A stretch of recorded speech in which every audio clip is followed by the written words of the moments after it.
Development of equity এবং ইকুইটিরই একটা invention হচ্ছে ল অফ ট্রাস্ট।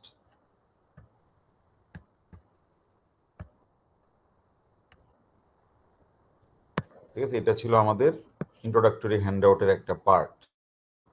তারপরে আমরা দেখলাম হচ্ছে হোয়াট ইজ এ ট্রাস্ট,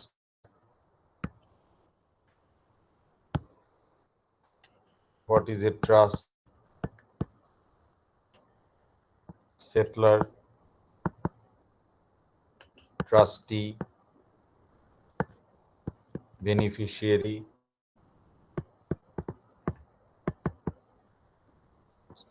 তারপর হচ্ছে legal title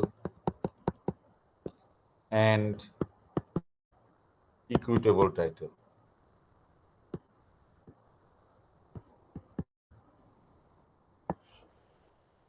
এটা ছিল আমাদের সেকেন্ড ডিসকাশনের ইস্যু ক্লাসে। আর ফাইনালি আমরা দেখেছিলাম হচ্ছে অ্যাবাউট 15 থেকে 20টা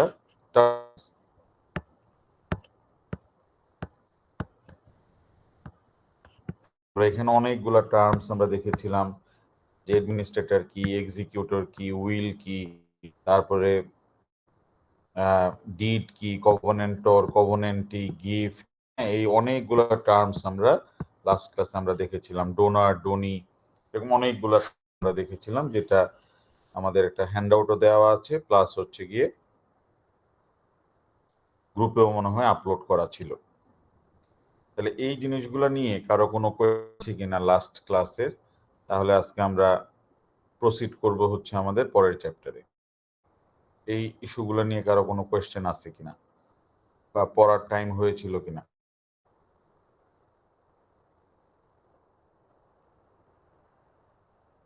আরো কোনো কোয়েশ্চেন?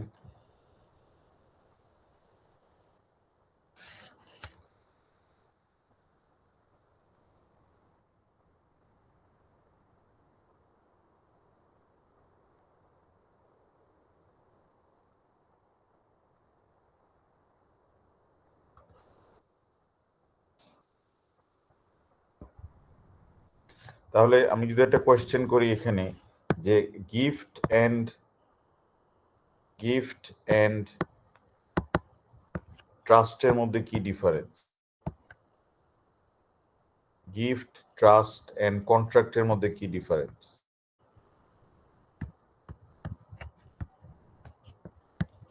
গিফট, ট্রাস্ট, কন্ট্রাক্টের মধ্যে কি ডিফারেন্স?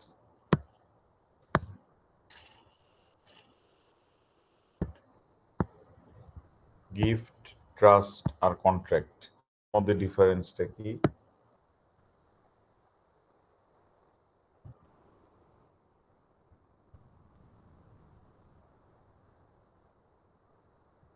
স্যার, গিফট হলো স্যার যেখানে কোনো লিগ্যাল এবং ইকুইটেবল টাইটেলটা সেপারেট করা হবে না, বাট এটা ডোনিকে দেওয়া হবে, তখন এটা গিফট হবে। আর যদি লিগ্যাল টাইটেল এবং ইকুইটেবল টাইটেল সেপারেট করে ট্রাস্টির কাছে আপনার লিগ্যাল টাইটেলটা থাকবে এবং ইকুইটেবল টাইটেলটা আপনার বেনিফিশিয়ারির কাছে যাবে, মানে সেপারেট হয়ে যাবে আপনার দুইটা টাইটেল, তখন এটা হয়ে যাবে ট্রাস্ট। আর কন্ট্যাক্ট হবে যখন সেকশন 2 অফ এলপিএ, মানে একটা ডিডের মাধ্যমে কোনো একটা ইয়ে করবে, আপনার সেলস অফ কন্ডাক্ট বা ইয়ে করবে, ওইখানে কোনো ধরনের টাইটেল মেবি যাবে না। একটা ডিডের মাধ্যমে সেকশন 2 অফ এলপিএ এমএ 1989 অনুসারে ডিডের মাধ্যমে একটা অফার থাকবে, অ্যাকসেপ্টেন্স থাকবে, এর মাধ্যমে এটা একটা ক্রিয়েট হবে। তার মানে আমাদের কন্ট্রাক্টে স্যার আরেকটা ডিফারেন্স হচ্ছে কন্ট্রাক্টে কনসিডারেশন লাগে, গিফটে কোনো কনসিডারেশন লাগে না। গিফটে আমাদের কোনো কনসিডারেশন লাগবে না। সিমিলারলি ট্রাস্টেও আমাদের কোনো কনসিডারেশন লাগবে না। তবে যদি গিফটের ক্ষেত্রে যদি এরকম হয় হচ্ছে এক্স যদি হয় হচ্ছে ডোনার আর ওয়াই যদি হয় হচ্ছে, আর সে যদি প্রমিস করে থাকে তাকে একটা গিফট দিবে, প্রমিসটা সে রিভোক করতে পারবে। ঠিক না? কারণ হচ্ছে যে এই ডোনি তো কোনো কনসিডারেশন দেয়নি, এই জন্য সে প্রমিসটা রিভোক করতে পারবে। তাহলে গিফটের প্রমিস রিভোক করা যাবে, তারপরে কন্ট্রাক্টের প্রমিসও রিভোক করা যাবে যদি সে কনসিডারেশন না দিয়ে থাকে। ট্রাস্টের প্রমিসটা রিভোক করা যাবে না, কারণ যেহেতু এখানে লিগ্যাল এবং ইকুইটেবল টাইটেলটা সেপারেট হয়ে যাচ্ছে, দো the beneficiary did not provide any consideration, আমাদের বেনিফিশিয়ারি ট্রাস্টির কাছ থেকে প্রপার্টি ক্লেম করতে পারবে। আর যেটা হারুন এবং তোমার সাদিয়া বলল, সেটা হচ্ছে যে এক্স যদি ওয়াই কে একটা প্রপার্টি গিফট হিসেবে দিয়ে দেয়, তার মানে লিগ্যাল ইকুইটেলটা চলে যাচ্ছে, তার মানে ওয়াই হয়ে যাচ্ছে প্রপার্টির অ্যাবসলিউট ওন।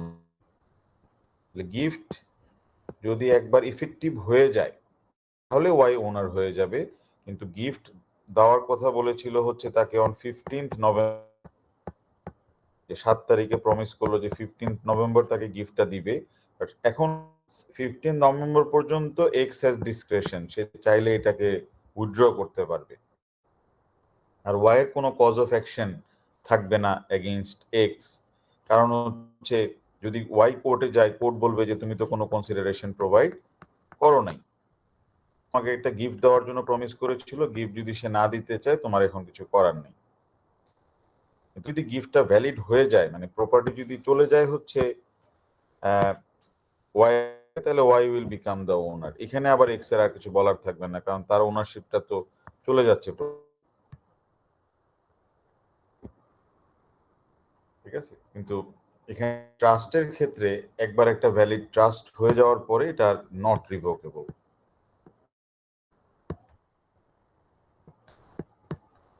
Not recoverable. আচ্ছা, আর এর ফর্মালিটি, উইল কখন করা লাগে? when a will is required.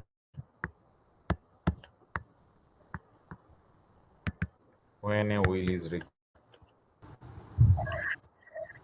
যখন স্যার ট্রাস্টের কন্ডিশন থাকে ডেথ, মানে টেস্টামেন্টারি ট্রাস্টের জন্য উইল করা লাগবে। টেস্টামেন্টারি ট্রাস্টের জন্য উইল করা লাগবে, মানে আমাদের ইন্টারভাইভাস ট্রাস্টের জন্য উইল লাগবে না। আর উইলের ফর্মালিটি আইনে বলা আছে, উইল অ্যাক্ট 1837। Wills act 1837। তাহলে উইলস অ্যাক্ট 1837 এর সেকশন 9 এ বলা আছে হচ্ছে যে 3 কন্ডিশন স্যাটিসফাই করতে হবে। Number 1, Sir, has to be signed, has to be signed, has to be written, and there must be 2 witnesses. or at least 2 আর কি, আর হচ্ছে রিটেন।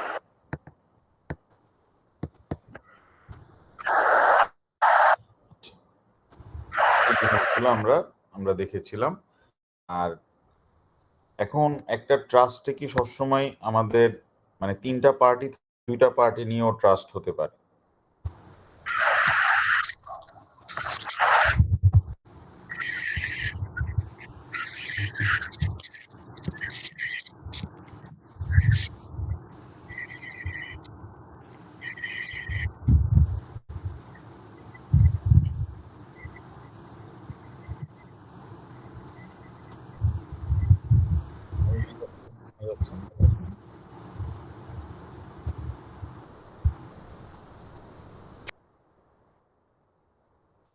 আচ্ছা, তাহলে ট্রাস্টে মানে যদি 2টা পার্টি থাকে, এই ধরনের ট্রাস্টকে কি বলে? সেটলার নিজেই যদি ট্রাস্টি হয়,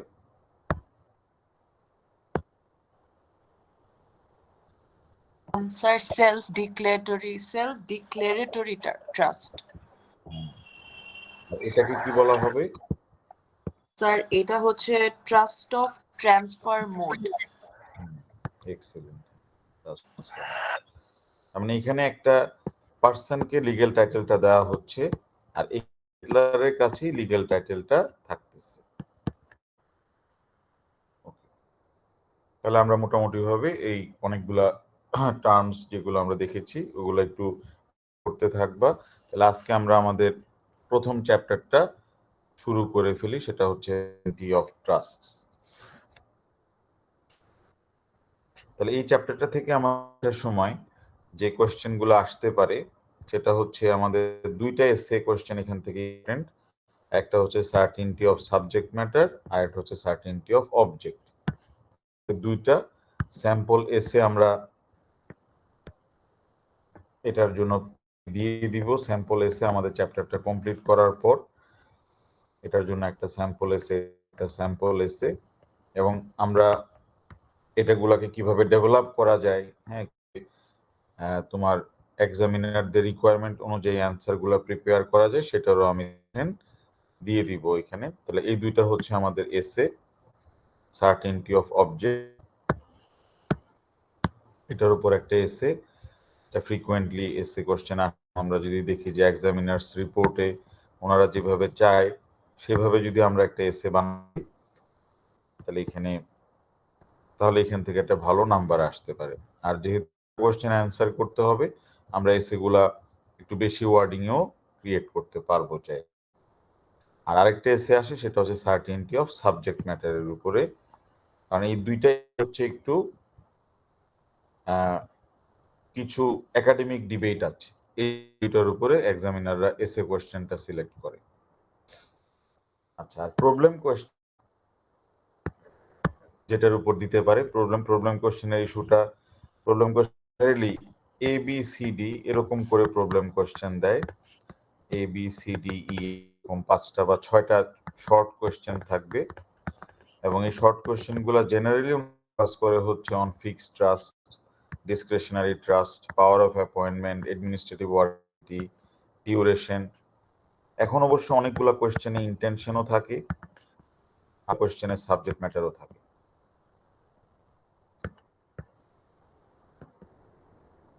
ঠিক আছে, তো এগুলো হচ্ছে জেনারেলি আমরা একটা আইডিয়া দিলাম যে পসিবল এক্সামিনেশন কোয়েশ্চেন্স কিরকম হতে পারে। জেনারেলি কোয়েশ্চেন নাম্বার 1 যদি আসে পরীক্ষায়, কোয়েশ্চেন নাম্বারটা জেনারেলি হয় হচ্ছে অন সার্টেনটিস।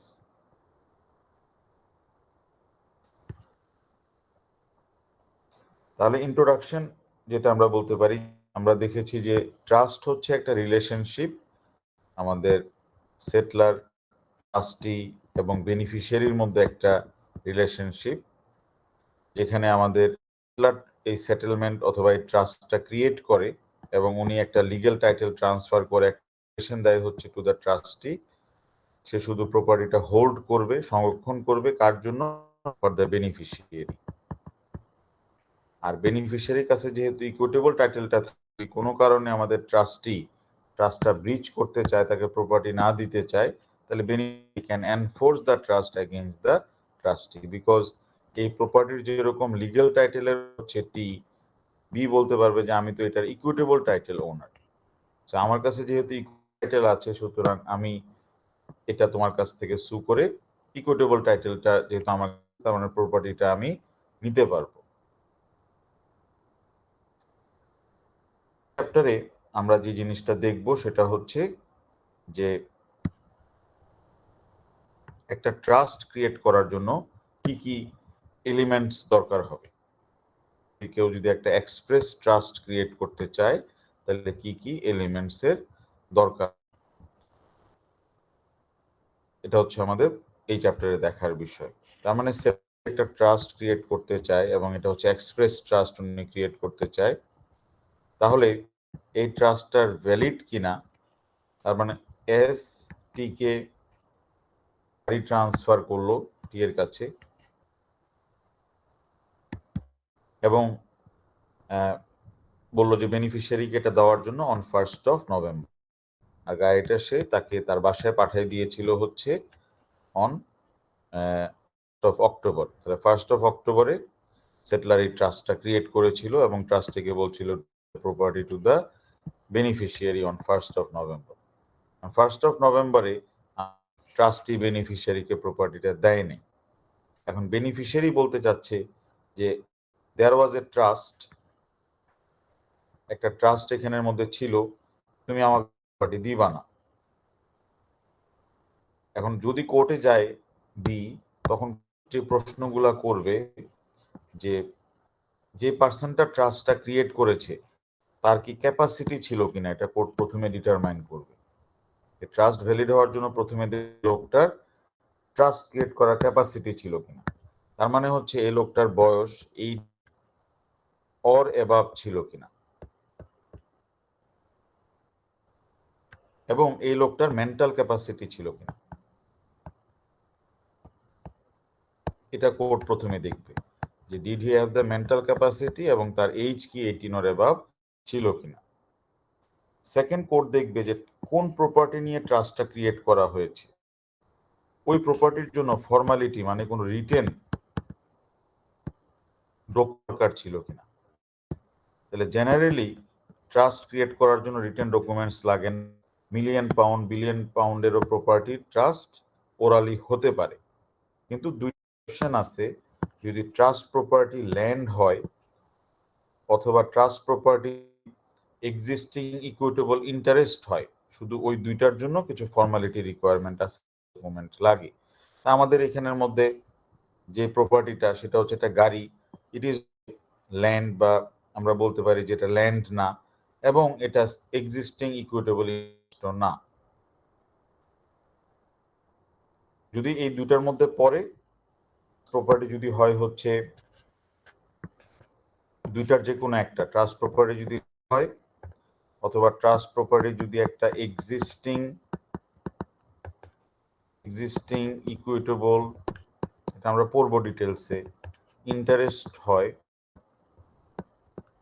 তাহলে এখানে রিটেন ডকুমেন্টসটা লাগবে।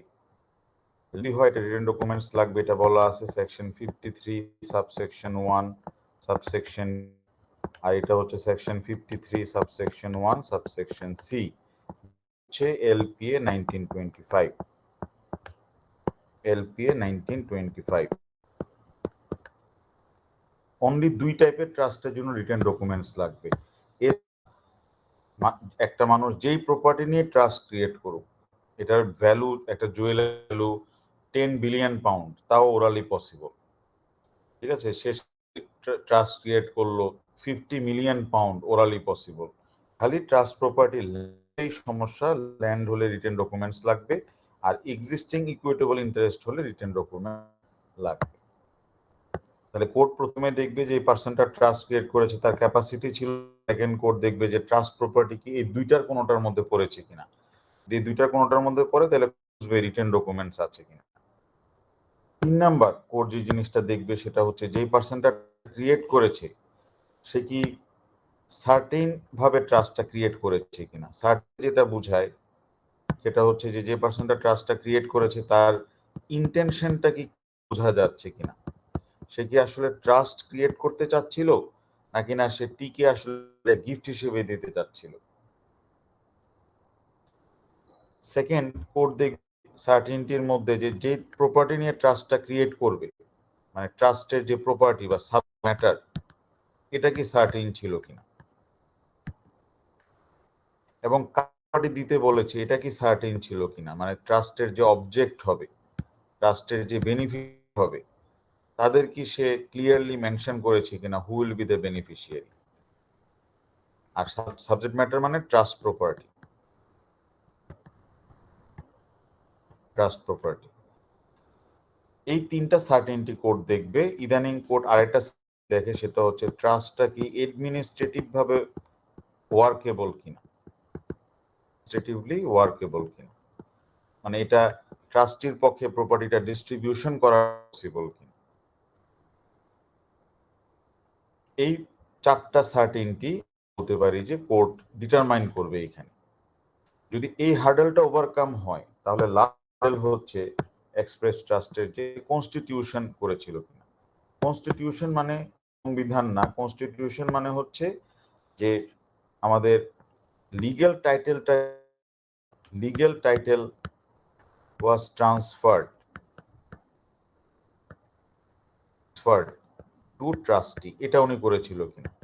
ওই প্রপার্টির যে লিগ্যাল টাইটেল ট্রাস্টিকে দিয়েছিল কিনা, এটাকে বলা হয় constitution. Constitution means transferring the legal title. ওই প্রপার্টির যে লিগ্যাল টাইটেল এটা সেটলার ট্রাস্টিকে দিয়েছিল কিনা। কারণ সেটলার ট্রাস্টিকে লিগ্যাল টাইটেল না দেয় তাহলে তো বেনিফিশিয়ারি ইকুইটেবল টাইটেল পাবে না। তাহলে এখন আমরা আমাদের এই কোশ্চেনে যে আমাদের সেটলার যার বয়স আমরা ধরে নিচ্ছি হচ্ছে 38 ইয়ার্স এবং ওনার কোনো ডিপ্রেশন, সিজোফ্রেনিয়া, তারপরে হচ্ছে পোলার ডিসঅর্ডার এরকম কোনো কিছুই ওনার নাই, এবং উনি যেটা করছে ট্রাস্টিকে বলছে যে তোমার গাড়িটা পাঠাই দিছি, তুমি গাড়িটা বেনিফিশিয়ারিকে দিয়ে দিবা। 1 অক্টোবরে পাঠাই দিছে 1 দেওয়ার জন্য। তাহলে আমাদের প্রথম রিকোয়ারমেন্ট কি স্যাটিসফাইড আমরা বলতে পারি? ফার্স্ট রিকোয়ারমেন্ট কি আমাদের স্যাটিসফাইড?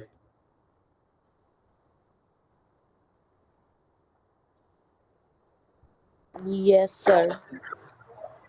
যে আছে আবার কোনো মেন্টাল হ্যাঁ ক্যাপাসিটি আছে। আচ্ছা 2 নাম্বার স্যাটিসফাইড। ফর্মালিটিস।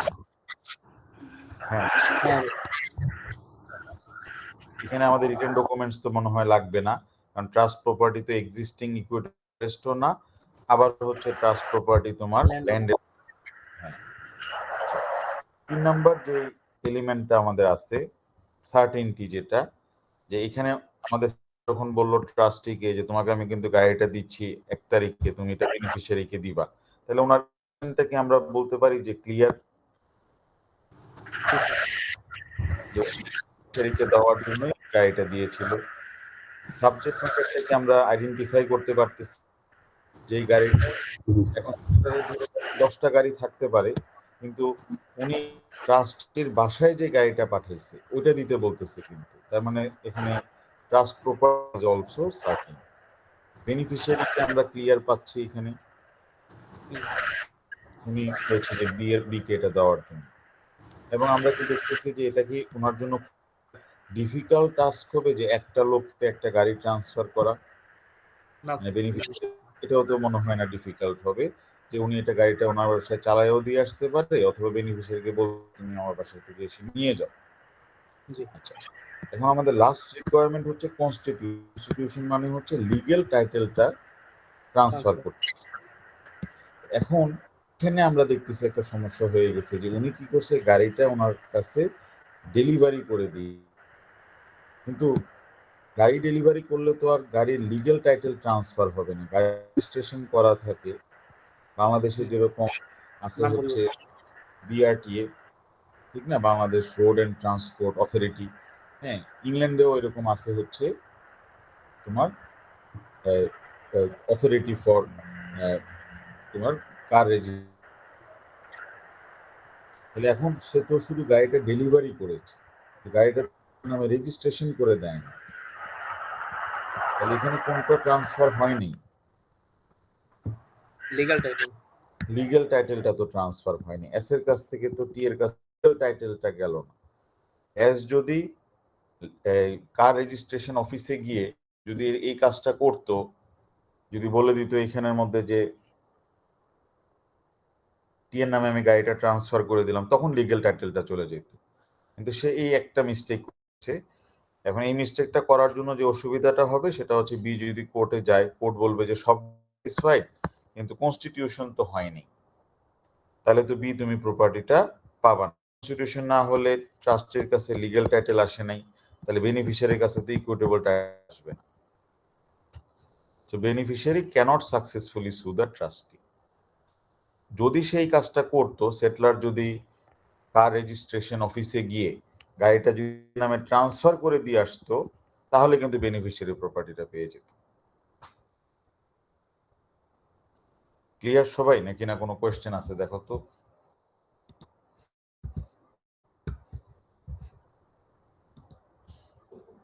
সবাই কি বুঝতে পারছে মানে 4টা রিকোয়ারমেন্ট কি কি? স্যার হ্যাঁ স্যার কনস্টিটিউশনে যে বললেন হ্যাঁ স্যার শুধু লিগ্যাল টাইটেলকে ট্রান্সফার করতে হবে মানে ট্রাস্টিকে, অর স্যার আবার মানে বেনিফিশিয়ারি ইকুইটেবল ট্রাস্টও রেজিস্টার করতে হবে? না, শুধু লিগ্যাল টাইটেল। কনস্টিটিউশন মানে হচ্ছে সেটলার শুধু টাইটেলটা ট্রান্সফার করবে হচ্ছে টু দা ট্রাস্টি, আর ইকুইটেবল টাইটেল তো অটোমেটিক্যালি চলে যাচ্ছে, যখন লিগ্যাল টাইটেল ট্রান্সফার হবে অটোমেটিক্যালি ইকুইটেবল টাইটেলটা চলে যাবে হচ্ছে টু দা। এখন এটা যদি গাড়ি না হয়ে যদি এটা হচ্ছে কি একটা ল্যাপটপ, তাহলে ল্যাপটপ কাউকে যদি কেউ বাসায় ডেলিভারি করে দেয়, ল্যাপটপ রেজিস্ট্রেশন নাই, তাহলে এটার কিন্তু কনস্টিটিউশন হয়ে যেতে হচ্ছে ডেলিভারি করার সাথে সাথে লিগ্যাল টাইটেল আসতে হচ্ছে টু দা ট্রাস্টি। তাহলে কিছু কিছু প্রপার্টির ক্ষেত্রে লিগ্যাল শুধু ডেলিভারি করলে ট্রান্সফার হবে না ট্রাস্টির কাছে, কিছু কিছু জন্য ডেলিভারি করলেই হবে না। যেমন প্রপার্টি যদি শেয়ার হয়, তাহলে শেয়ারগুলা সেট থেকে ট্রাস্টির নামে ট্রান্সফার করতে হবে, রেজিস্ট্রেশন করতে হবে। প্রপার্টি যদি গাড়ি হয় রেজিস্ট্রেশন করতে হবে। প্রপার্টি যদি ল্যান্ড হয় তাহলে রেজিস্ট্রেশন করতে হবে। কিছু জিনিস আছে যেগুলা শুধু ডেলিভারির মাধ্যমে এটা মানে টাইটেলটা ট্রান্সফার হবে না, কি করতে হবে, ওই সেটলারের কাছ থেকে ট্রাস্টির নামে এটা রেজিস্ট্রেশন করতে হবে। ঠিক আছে? তাহলে এটা যদি গাড়ি না হয়ে যদি ল্যাপটপ হয়ে যেত বা ফার্নিচার হয়ে, তাহলে কিন্তু এখানের মধ্যে আমাদের বেনিফিশিয়ারি প্রপার্টিটা ক্লেম করতে কোনো সমস্যা হতো না। ক্লিয়ার? আর কোনো কোয়েশ্চেন, কোনো কনফিউশন?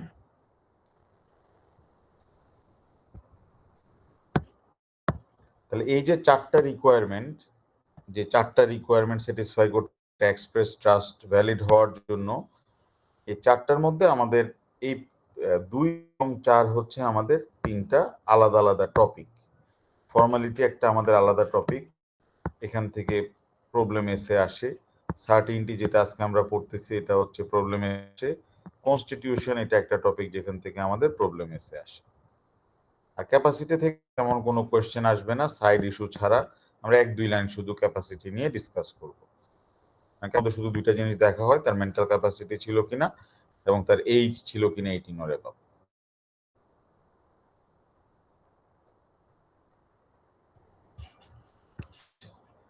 তাহলে আমরা দেখলাম হচ্ছে একটা এক্সপ্রেস ট্রাস্টের রিকোয়ারমেন্ট হচ্ছে চারটা, ক্যাপাসিটি থাকতে হবে, ফর্মালিটি, সার্টিনটি এবং হচ্ছে কনস্টিটিউশন। এবং এগুলো আমরা ডিটেইলসে, কারণ হচ্ছে প্রত্যেকটাই আলাদা আলাদা চ্যাপ্টার্স, প্রত্যেকটা আলাদা আলাদা সেপারেট চ্যাপ্টার্স, এবং প্রত্যেকটা থেকেই পিকিউ এবং ই আমাদের পরীক্ষার সময় আসতে পারে। তাহলে ক্যাপাসিটির জন্য আমরা শুধু দুইটা ছোট প্যারাগ্রাফ মনে রাখবো। ক্যাপাসিটির মধ্যে প্রথমটা হচ্ছে এইজ। কোর্ট শুধু দেখবে যে পার্সনটা ট্রাস্টটা ক্রিয়েট করলো সেটলার, তার কি বয়স কি অর অ্যাবাভ কিনা, মানে সে কি এইজ অফ ম্যাচুরিটি রিচ করেছে কিনা, এটা প্রথমে দেখবে। হাউএভার কোর্ট যেটা দেখবে সেটা হচ্ছে যে সেটলার ট্রাস্টটা ক্রিয়েট, তার বয়স যদি হয় হচ্ছে 16, তার বয়স যদি হয় হচ্ছে 13, তার বয়স যদি হয় 12, সে যদি কোনো ট্রাস্ট ক্রিয়েট করে তাহলে কোর্ট এটার ভ্যালু দিতে পারে যদি কোর্ট দেখে যে সেটলার যে ট্রাস্টটা ক্রিয়েট করেছিল, যার বয়স 16 বছর, 13 বছর অথবা 12 বছর, তার ট্রাস্টটা ছিল হচ্ছে ইন্টার ভাইভোস ট্রাস্ট এবং এই ট্রাস্ট প্রপার্টি ল্যান্ড না, এবং উইলের মাধ্যমে ট্রাস্ট ক্রিয়েট করে না, টেস্টামেন্টারি ট্রাস্ট ক্রিয়েট করে না। তাহলে এই ক্ষেত্রে হয় যে সেটলারের বয়স 16 বছর, 13 বছর বা 12 বছর, সেটলার ট্রাস্টিকে বললো যে আমি তোমাকে একটা ঘড়ি দিচ্ছি, এই ঘড়িটা তুমি দিবা হচ্ছে টু দ্য বেনিফিশিয়ারি। তাহলে সেক্ষেত্রে ট্রাস্টটা হতে পারে, কারণ ট্রাস্ট প্রপার্টি ল্যান্ড না, এটা টেস্টামেন্টারি ট্রাস্টও না, এটা ভাইভোস ট্রাস্ট, তাহলে সেই ক্ষেত্রে কোর্টের ভ্যালিডিটি দিতে পারে।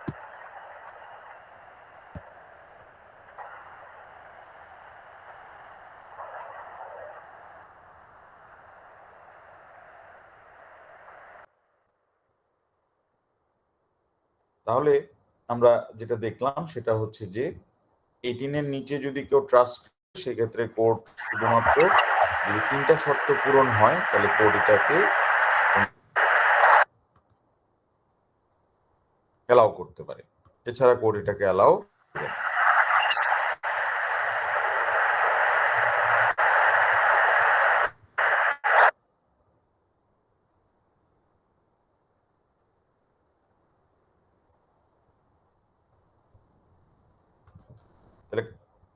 ক্লিয়ার ইস্যুটা, যে এজের ব্যাপারটা?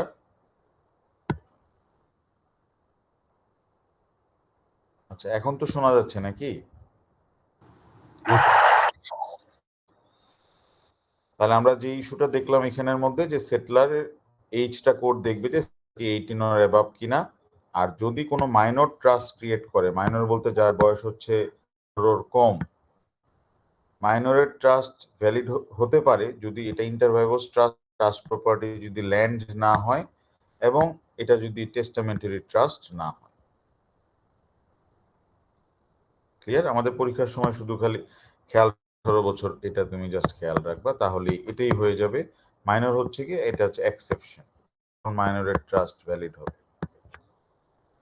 তাহলে একটা মাইনর কখনোই ল্যান্ড নিয়ে ট্রাস্ট ক্রিয়েট করবে না, একটা মাইনর কখনোই টেস্টামেন্টারি ট্রাস্ট ক্রিয়েট করতে পারবে না। সে ইন্টারভাইভাস ট্রাস্ট ক্রিয়েট করতে পারবে শুধুমাত্র পার্সোনাল প্রপার্টি নিয়ে, personal property that is movable, say trust create করতে পারবে পার্সোনাল প্রপার্টি এবং যেগুলো মুভেবল প্রপার্টি এগুলা নিয়ে সে ট্রাস্ট ক্রিয়েট করতে পারবে। আরেকটা হচ্ছে মেন্টাল ক্যাপাসিটি। একজনের যদি কোনো মেন্টাল ডিজিজ থাকে তাহলে তার ট্রাস্টটা তো ভয়েড যাবে। কেন ভয়েড হয়ে যাবে? বিকজ এখানে কোর্ট বলবে যে তার তো ট্রাস্ট করার জন্য সে তো ফিটই ছিল না, এই জন্য সে তার ট্রাস্টটাকে কোর্ট ভয়েড করে দিবে, তার কোনো ইনক্যাপাসিটি থাকে। রিবিনি কেসে আমাদের যেটা করেছে, সেটলার ছিল হচ্ছে মাদার, ট্রাস্টিকে বলছে যে আফটার মাই ডেথ তুমি আমার যে প্রপার্টিগুলো আছে এই প্রপার্টিগুলো দিবা হচ্ছে টু মাই নার্স, হ্যাঁ, যে আমাকে লুক আফটার করেছে তাকে তুমি এটা দিয়ে দিবা। তাহলে মাদার হচ্ছে ট্রাস্টিকে প্রপার্টি দিয়েছে কাকে দেওয়ার জন্য? নার্সকে দেওয়ার জন্য। ওনার দুইজন ডটার ছিল, ওনার দুইটা ডটার ছিল, ডটারকে উনি প্রপার্টি না দিয়ে উনি নার্সকে প্রপার্টি দিয়ে দিচ্ছে। এখন আফটার হার ডেথ আমাদের দুইজন ডটার বলতে চাচ্ছে যে এই ট্রাস্টটা ভয়েড, তারা কোর্টে গিয়ে বলতে চাচ্ছে এটা ভয়েড ট্রাস্ট। কোর্ট দেখলো যে যে পার্সনটা ট্রাস্টকে এইজ নিয়ে কোনো সমস্যা নাই, এইজের কোনো অসুবিধা ছিল না, সে মেজর ছিল। এই দুই ডটার কোর্টে এভিডেন্স দেখাইতে পারলো যে তাদের মাদার ছিল হচ্ছে সিনাইল ডিমেনশিয়া, মানে একটা অনেক বেশি বয়স হলে একটা পার্সনের ভুলে যাওয়ার যে সেটা ওনারা দেখলো।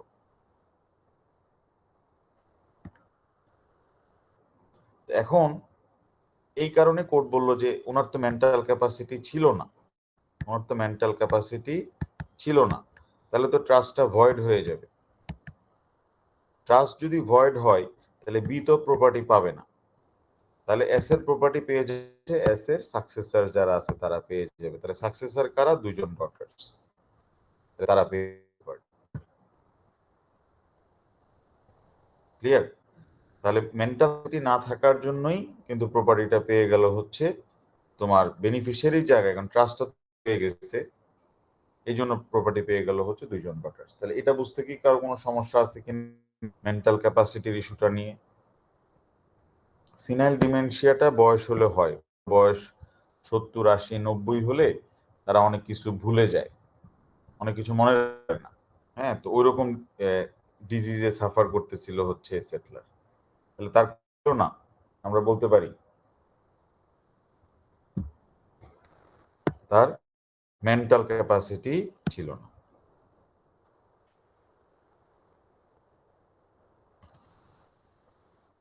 আচ্ছা, নিশাদ আমাদের কাছে জানতে চাইছে হচ্ছে একটা কোয়েশ্চেন, সেটা হচ্ছে ইন্টারভাইভাস ট্রাস্ট বলতে কি বোঝায়? ইন্টারভাইভাস আমরা তো সুভাইটা কভার করে আসছি। ইন্টারভাইভাস মানে হচ্ছে যে সে যে ট্রাস্টটা ক্রিয়েট করতে পারে মৃত্যুর উপরে কন্ডিশনাল না, তার মানে সে এমন ট্রাস্ট ক্রিয়েট করতে পারবে না যেটা টেস্টামেন্টারি, যেটা তার মৃত্যুর পরে কার্যকর হবে। ইন্টারভাইভাস ট্রাস্ট মানে ডিউরিং লাইফ টাইম কার্যকর হবে, হ্যাঁ, ডিউরিং লাইফ টাইম কার্যকর হবে। তার মৃত্যু, এখানে death is not a condition. death is not a condition. ঠিক আছে, মানে তার ডিউরিং হিজ লাইফ টাইমে প্রপার্টিটা ট্রাস্টিকে দেওয়াটা পসিবল। এখানে সে বলে না যে আফটার মাই ডেথ প্রপার্টিটা দিতে হবে, এটা বলা হচ্ছে তোমার ইন্টারভাইভস। আর এটার কন্ট্রাস্টিং হচ্ছে গিয়ে তোমার টেস্টামেন্টারি উইল ইজ রিকোয়ার্ড। ঠিক আছে, ইন্টারভাইভস কথাটার লিটারাল মিনিং বিটুইন দ্য লিভিংস অথবা হোয়াইল অ্যালাইভ, হোয়াইল অ্যালাইভ, তার মানে তার জীবিত থাকা অবস্থায় প্রপার্টিটা বেনিফিশিয়ারিকে দেওয়ার জন্য বলতেছে, not after his death. Clear Suba তোমার অ্যান্সারটা?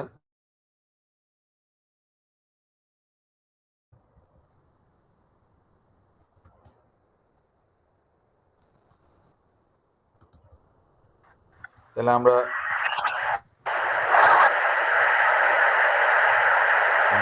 SHADF আমার কোনো কোশ্চেন?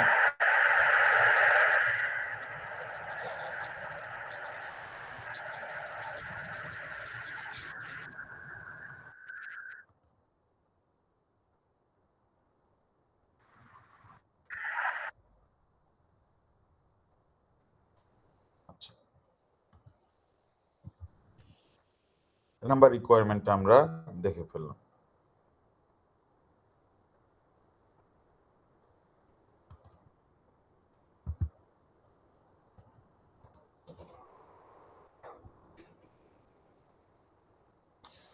এটা আমাদের লাগবে না, লাস্ট লাগবে না, শুধু রিবিনির এতটুকু দেখলেই হবে। আচ্ছা, রিবেনিতে যেটা মানে এখানে যেটা বলতেছে এটা ইস্যু, এটা হচ্ছে গিয়ে যে অনেক সময় যেটা দেখা যায় যে একজন পার্সনের যদি 10 মিলিয়ন পাউন্ড থাকে, আর 10 মিলিয়ন পাউন্ডের মধ্যে সেটলার যেটা করলো সেটা হচ্ছে যে 5000 পাউন্ডস নিয়ে ট্রাস্টটা ক্রিয়েট করলো, যে বললো যে ট্রাস্ট বেনিফিশিয়ারিকে 5000 দেওয়ার জন্য, কিন্তু অন্যের মালিক হচ্ছে 10 মিলিয়ন পাউন্ডের। আর আরেকটা ক্ষেত্রে আমরা যদি হয় যে এস এর কাছে আসেই হচ্ছে টোটাল 20,000 পাউন্ড, এর মধ্য থেকে সে বলছে 5,000 পাউন্ড যেন ট্রাস্টি দেয় হচ্ছে টু দ্য বেনিফিশিয়ারি। তাহলে কোর্ট যখন কোর্টে যদি চ্যালেঞ্জ করা হয় যে ট্রাস্টটা void because of mental incapacity of settlor, এখানেও বলা হয় হচ্ছে মেন্টাল ইনক্যাপাসিটি, তাহলে কোর্টের যেটা ভিউ সেটা হলো একটা লোকের যদি এত সম্পদ থাকে 10 মিলিয়ন পাউন্ড, এর মধ্যে 5,000 পাউন্ড দিচ্ছে কিনা, এটার জন্য মেন্টাল ক্যাপাসিটি কম থাকলেও চলবে। তার মানে তার মেন্টাল ক্যাপাসিটি থাকতে হবে নট নেসেসারি, কারণ সে দিচ্ছেই তো তার সকল প্রপার্টি থেকে অল্প একটু জিনিস। আর একটা লোকের যদি কম প্রপার্টি থাকে, ওই প্রপার্টি থেকেই যদি সে 4 ভাগের 1 ভাগ কাউকে, তাহলে তো এখানে মেন্টাল ক্যাপাসিটি হাই থাকতে হবে। তাহলে যেটা দেখে সেটা হচ্ছে মেন্টাল ক্যাপাসিটির ক্ষেত্রে যে সে তার সকল প্রপার্টি থেকে প্রপার্টি কতটুকু করছে, সে কি তার সকল প্রপার্টি একজনকে দিয়ে দিচ্ছে, তাহলে অনেক হাই ডিগ্রি অফ আন্ডারস্ট্যান্ডিং লাগবে, কারণ সে তো তার সবই দিয়ে দিচ্ছে একজনকে। অঢেল প্রপার্টি থাকে, এর মধ্যে থেকে অল্প একটু কাউকে দিচ্ছে, তাহলে এই ক্ষেত্রে ট্রিভিয়াল অফ দ্য প্রপার্টি, তো এখানে মানে minimum mental capacity will be sufficient. এটা আমাদের গুরুত্বপূর্ণ না, এই জন্য আমি এটা ডিসকাস করি নাই। আমাদের ক্যাপাসিটি ইস্যুতে আমাদের প্রিন্সিপাল ইজ সাফিসিয়েন্ট, 2 লাইন শুধু মনে রাখবা, এইজ আর হচ্ছে মেন্টাল ক্যাপাসিটি। আর এটার জন্য একটা কেস খেয়াল রাখবা, সেটা হচ্ছে রিবিনি। এখানে ট্রাস্টটা কেন ভয়েড হয়েছিল, সেটলারের মেন্টাল ক্যাপাসিটি ছিল না।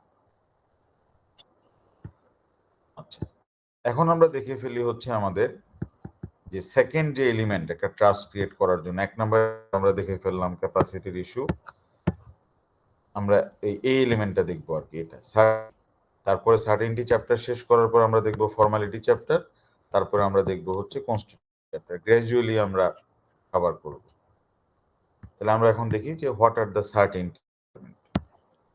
এখন Lord Langdale in the case of Knight and Knight, উনি ট্রাস্ট ভ্যালিড হওয়ার জন্য 3টা সার্টেনটি ফুলফিল করতে হবে।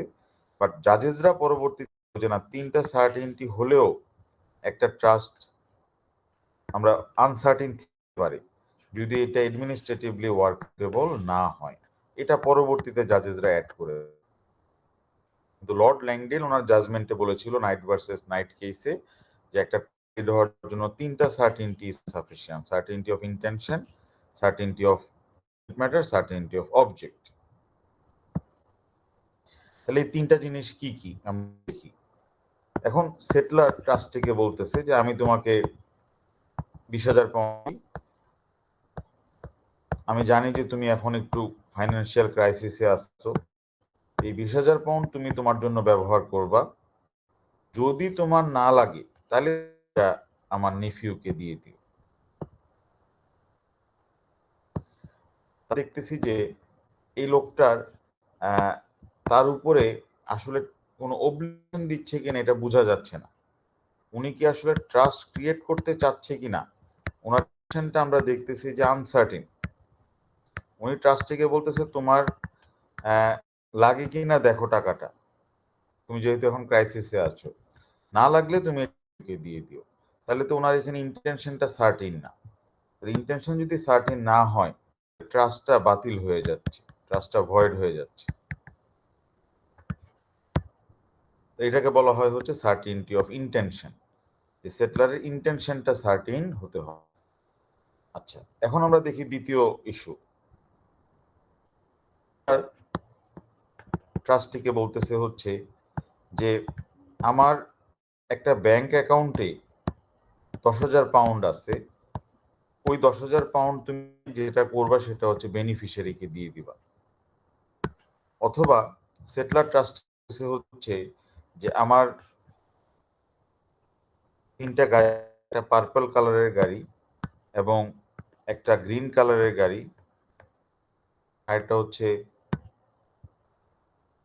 ব্লু কালারের গাড়ি, ব্রাউন কালারের গাড়ি। তো এই তিনটা গাড়ির মধ্যে একটা গাড়ি তুমি বেনিফিশিয়ারিকে দিবে।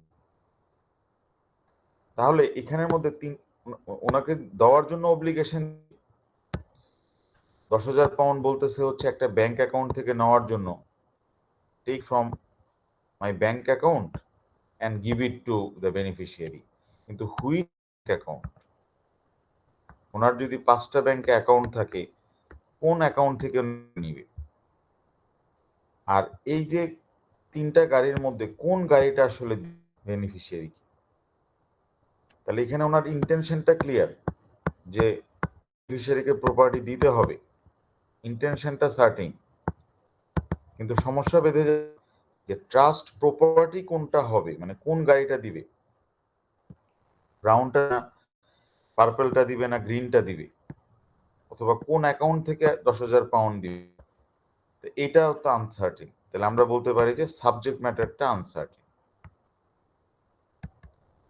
সাবজেক্ট ম্যাটারটা আনসার্টিন হয়ে যাচ্ছে। তাহলে সাবজেক্ট ম্যাটারটা কখন হবে? কোর্ট বলবে যে ট্রাস্টি তুমি তোমার তো অনেক মানে বলবে কোর্ট, সরি, সেটলারকে বলবে যে তোমার তো অনেক প্রপার্টি থাকতে পারে, তোমার প্রপার্টি থেকে তোমার গাড়ি টাড়ি থাকতে পারে, টাকা পয়সা থাকতে পারে, শেয়ারস থাকতে পারে, ফার্নিচার বুকস থাকতে পারে, অল প্রপার্টি থেকে তুমি যেটা করবা সেটা হচ্ছে যে ট্রাস্টি কোন অংশ করবে, ট্রাস্ট প্রপার্টিটা তুমি আলাদা করে দিবা। তাহলে তুমি তোমার অল প্রপার্টি থেকে প্রপার্টি আলাদা করতে হবে, অল প্রপার্টি থেকে তুমি ট্রাস্ট প্রপার্টি নিশ্চিতভাবে কোনটা এটা আলাদা করে দিতে হবে। তাহলে আমরা বলবো যে property is sardine. All property থেকে ট্রাস্ট প্রপার্টিটা আলাদা করতে হবে। তাহলে তোমার 5টা থাকতে পারে, তুমি বলে দিতে হবে যে তোমার ন্যাশনাল ওয়েস্টমিনস্টার ব্যাংকের অ্যাকাউন্ট থেকে 10,000 পাউন্ড, অথবা বার্কলেস ব্যাংকের অ্যাকাউন্ট থেকে 10,000 পাউন্ড, অথবা রয়্যাল ব্যাংক অফ স্কটল্যান্ড থেকে 10,000, ওইটা বলতে হবে। কোনো ব্যাংক থেকে 10,000 পাউন্ড এটা আনসার্টিন। আমার যে কোনো একটা গাড়ি এটা আনসার্টিন, এই তিনটা গাড়ি থেকে গাড়িটা এটা আলাদা করে দিতে হবে। এটা হচ্ছে সার্টিনটি অফ সাবজেক্ট ম্যাটার কোন শর্ত। আরেকটা সমস্যা অ্যারাইজ করতে পারে, সেটা হচ্ছে আমাদের সেটলার এটা জানে যে ট্রাস্ট ক্রিয়েট করার জন্য ইন্টেনশন থাকতে হবে, উনি কাগজে কলমে সুন্দর করে লিখে দিল যে আমার কিন্তু ইচ্ছা হচ্ছে তুমি প্রপার্টি দিবা, এবং আমি প্রপার্টি আলাদা করে দিলাম। হ্যাঁ, ট্রাস্ট প্রপার্টি আমি আলাদা করে দিলাম। সেটা হচ্ছে ট্রাস্ট প্রপার্টি কি, এখানে হবে হচ্ছে এই আমার 3টা গাড়ি আছে, এর মধ্যে আমি তোমাকে ব্রাউন গাড়িটা রেজিস্ট্রেশন করে দিচ্ছি। ব্রাউন গাড়িটা উনি ট্রাস্টের নামে রেজিস্ট্রেশন করে দিল লিগ্যাল, এবং উনি গ্রিন গাড়িটাও তো ওনার নামে রেজিস্ট্রেশন করে দিল। আমি জানি যে এটা না করলে আবার কোয়েশন হবে না, তাহলে উনি খুব কেয়ারফুল লোক, উনি 2টা ট্রান্সফার করে দিয়েছে, যে 2টা ট্রান্সফার। কিন্তু উনি বলছে যে এই গাড়িটার মধ্যে তুমি একটা গাড়ি দিবা B1 কে, আরেকটা গাড়ি দিবা তুমি B2 কে। 2টা গাড়ি আমি আলাদা করে দিলাম এই 2টা। এরপরে সেটলার যখন ট্রাস্ট ক্রিয়েট করছে তার 1 মাস পরে উনি মারা গিয়েছে। Trustee confused. গাড়ি আছে 2টা, এটা হচ্ছে ব্রাউন 2023 মডেল রোলস রয়েস, আর এটা হচ্ছে গ্রিন কালার 2015 মডেল টয়োটা করোলা। এখন এই দুজনের মধ্যে দুজনেই চাচ্ছে রোলস রয়েস, B1ও চাচ্ছে রোলস রয়েস, B2ও চাচ্ছে রোলস রয়েস, দুজনই চাচ্ছে। কারণ এখানে তো ইন্টেনশন নিয়ে কোনো সমস্যা নেই, ইন্টেনশন তো স্যার তো বলছেই যে আমি কিন্তু B1 B2, হ্যাঁ আমার 2জন নেফিউ, দুজনকে 2টা দিতে চাচ্ছি, এবং ট্রাস্ট প্রপার্টি নিয়ে যেন সমস্যা না হয় এই জন্য আমি আলাদা করে দিলাম ট্রাস্ট প্রপার্টি, যে আমি 2টা গাড়ি আলাদা করে দিলাম। কিন্তু সমস্যা হয়ে গেল যে কে কোনটা পাবে এটা তো উনি বলেনি, তাহলে এখনো তো সাবজেক্ট ম্যাটার আনসার্টেন। আমরা দেখলাম যে যদি অল প্রপার্টি থেকে ট্রাস্ট প্রপার্টি আলাদা না করে তাহলে সাবজেক্ট ম্যাটার আনসার্টেন। আবার অল প্রপার্টি থেকে আলাদা করছে, কিন্তু বেনিফিশিয়ারি যদি মাল্টিপল বেনিফিশিয়ারি হয়, বেনিফিশিয়ারি কোনটা পাবে, beneficial interest in the trust property, এটা ওনাকে সার্টিন হবে যদি মাল্টিপল বেনিফিশিয়ারি থাকে। ইফ মোর দেন 1 বেনিফিশিয়ারি যদি থাকে, তাহলে ওনাকে শুধুমাত্র ট্রাস্ট আলাদা করলে হবে না, ওই প্রপার্টির মধ্যে কে কোনটা পাবে এটা বলে দিতে হবে। আর এখানে যেহেতু 2, ওনার বলা উচিত ছিল যে রোলস রয়েসটা কে পাবে, অনেক দামি গাড়িটা, আর এখন অনেক গাড়িটা কে পাবে এটা ওনার বলে দেওয়া উচিত ছিল। যেহেতু বলে নাই, এটা তো আর বের করা যাবে না কে কোনটা, দুজনেই যাবে, তাহলে এখানে ট্রাস্টটা ফেল করবে, ট্রাস্ট উইল ফেল। ট্রাস্ট ফেলছে এই জন্য না ইন্টেনশন নাই, ট্রাস্ট ফেল করতেছে এই জন্য না ম্যাটার আনসার্টিন। সাবজেক্ট ম্যাটার তো অল প্রপার্টি থেকে আলাদা করেই হয়েছে, কিন্তু ট্রাস্টটা ফেল করতেছে হচ্ছে যে ওই ট্রাস্ট প্রপার্টির মধ্যে থেকে কার বেনিফিশিয়াল ইন্টারেস্ট এটা আলাদা করা হয়নি। Beneficial interest in the trust property uncertain রেখে দিছে, তাহলে এটাও এই সাবজেক্ট ম্যাটার আনসার্টিনিটির মধ্যেই পড়বে। সাবজেক্ট ম্যাটার 2 ভাবে অ্যারাইজ করতে পারে। এক হচ্ছে it is divided into 2 parts, certainty of the trust property itself, মানে অল প্রপার্টি থেকে ট্রাস্ট প্রপার্টি আলাদা করতে হবে, beneficiaries interest in the trust property এটাও ওনাকে মেনশন করতে হবে।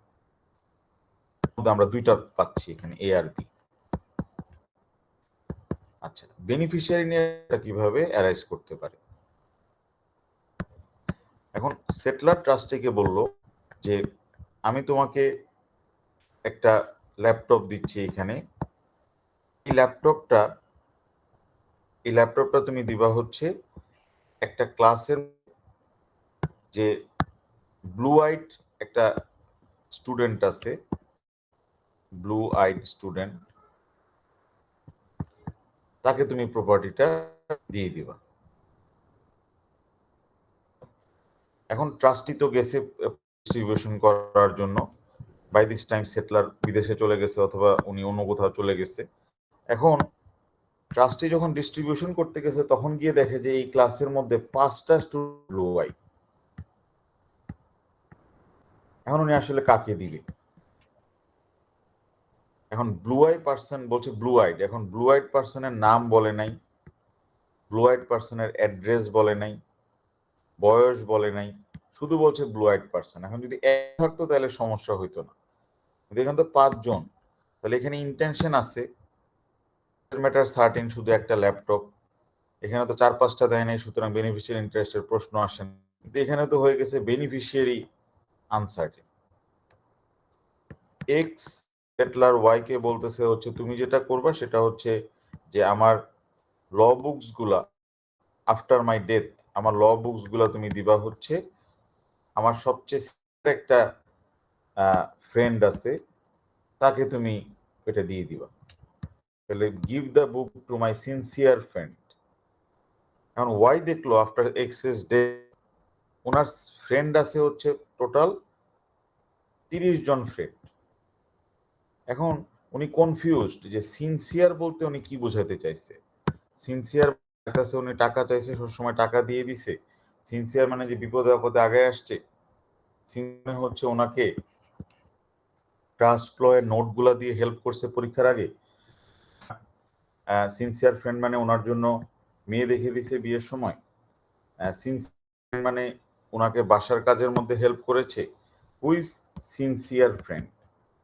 এটা আনসার্টেন। ক্লিয়ার? তো এটা হচ্ছে গিয়ে যদি বেনিফিশিয়ারি আনসার্টেন হতে পারে। ক্লিয়ার জিনিসটা? তাহলে আমরা বলতে পারি যে তোমার এরকম যদি টার্ম ইউজ করে ব্লু আইড পার্সন, এবং আমরা দেখলাম যে মাল্টিপল ব্লু আইড, তাহলে এখানে আনসার্টেনটি। সিনসিয়ার ফ্রেন্ড বলছে এখানে হয়ে যাবে হচ্ছে আনসার। তাহলে যদি বেনিফিশিয়ারি আনসার্টেন হয় তাহলে ফেল করবে। Trust will fail because of uncertainty of object বা আনসার্টেন বেনিফিশিয়ারি। এটা গেল হচ্ছে আমাদের 3 নাম্বার।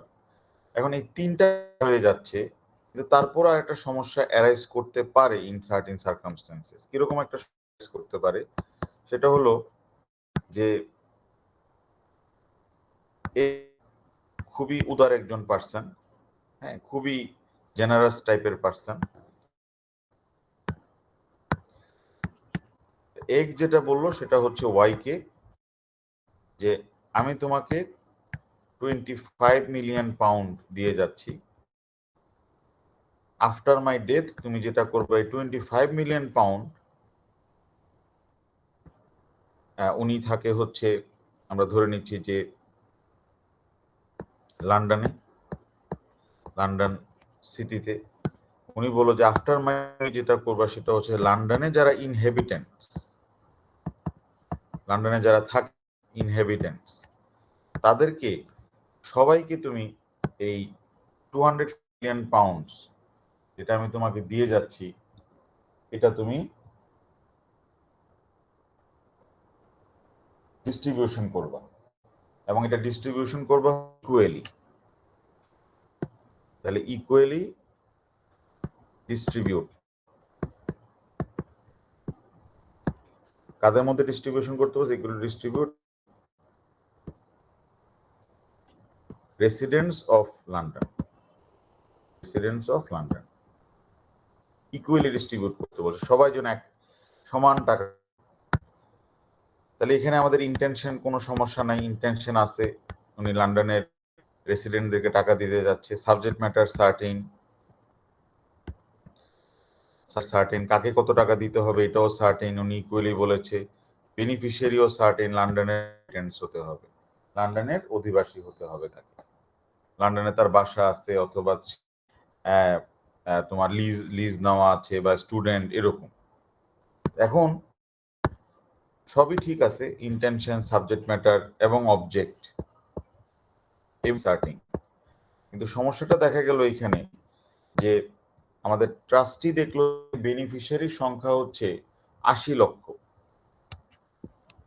প্রায় বা 89 লক্ষ লোক থাকে হচ্ছে লন্ডন।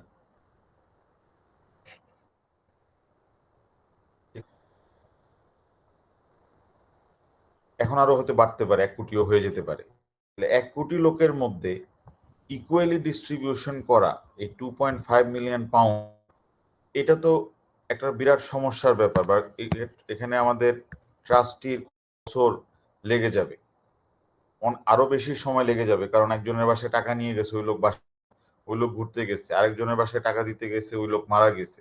এরকম অনেকগুলো সিচুয়েশন বা কিনা এটা তো ডিটারমাইন করতে হবে।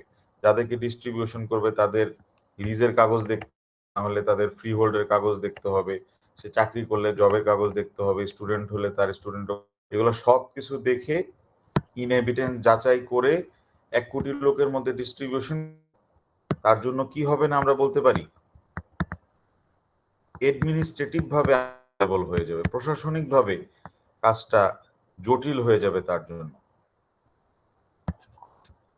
তাহলে এটাও তো একটা আনসার্টেন ব্যাপার যে তুমি এমন একটা দায়িত্ব একজনকে দিতে পারবে না যেটা অ্যাডমিনিস্ট্রেটিভলি ওয়ার্ক করা যাবে না। তাহলে এটা ফেল করবে হচ্ছে বিকজ ইট ইজ অ্যাডমিনিস্ট্রেটিভ আনওয়ার্কেবল। এটা ইন্টেনশন আনসার্টেনটির সাথে যুক্ত না, এটা সাবজেক্ট ম্যাটার যুক্ত না, এটা বেনিফিশিয়ারির সাথেও যুক্ত না। বেনিফিশিয়ারিও এখানে সার্টিন, কিন্তু বেনিফিশিয়ারির সংখ্যাটা অনেক বেশি, টু মেনি বেনিফিশিয়ারিজ,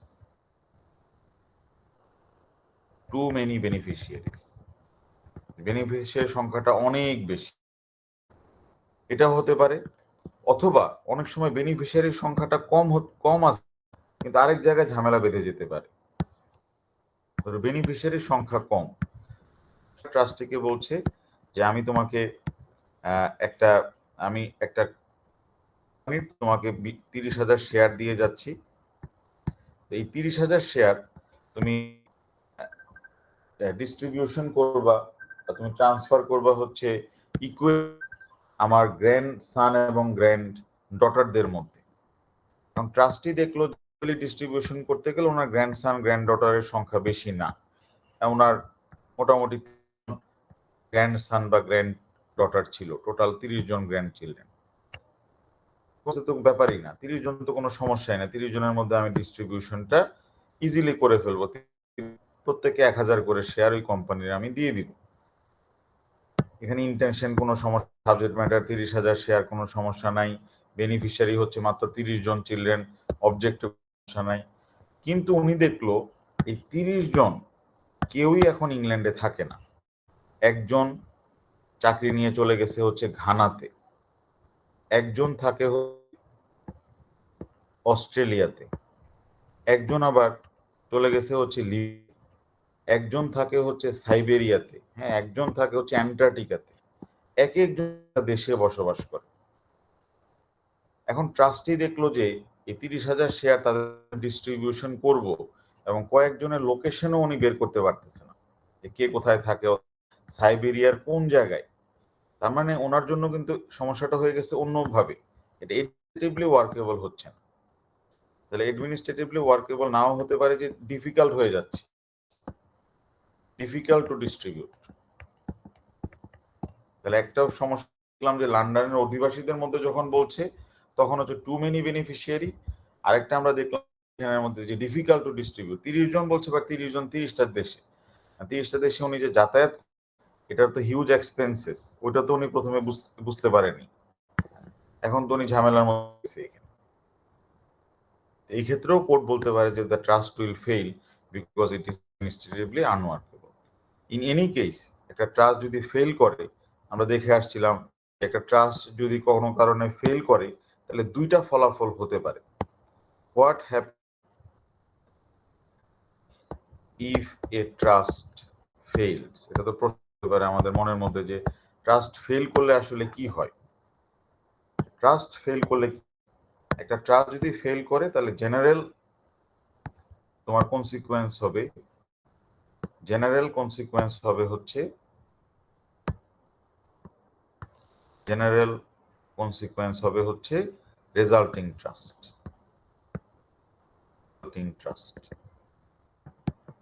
একটা ট্রাস্ট ফেল করলে রেজাল্টিং ট্রাস্ট, রেজাল্টিং ট্রাস্ট বলতে যেটা বোঝায় সেটা হচ্ছে property will go back to the সেটলারের কাছে এটা ফেরত চলে যাবে।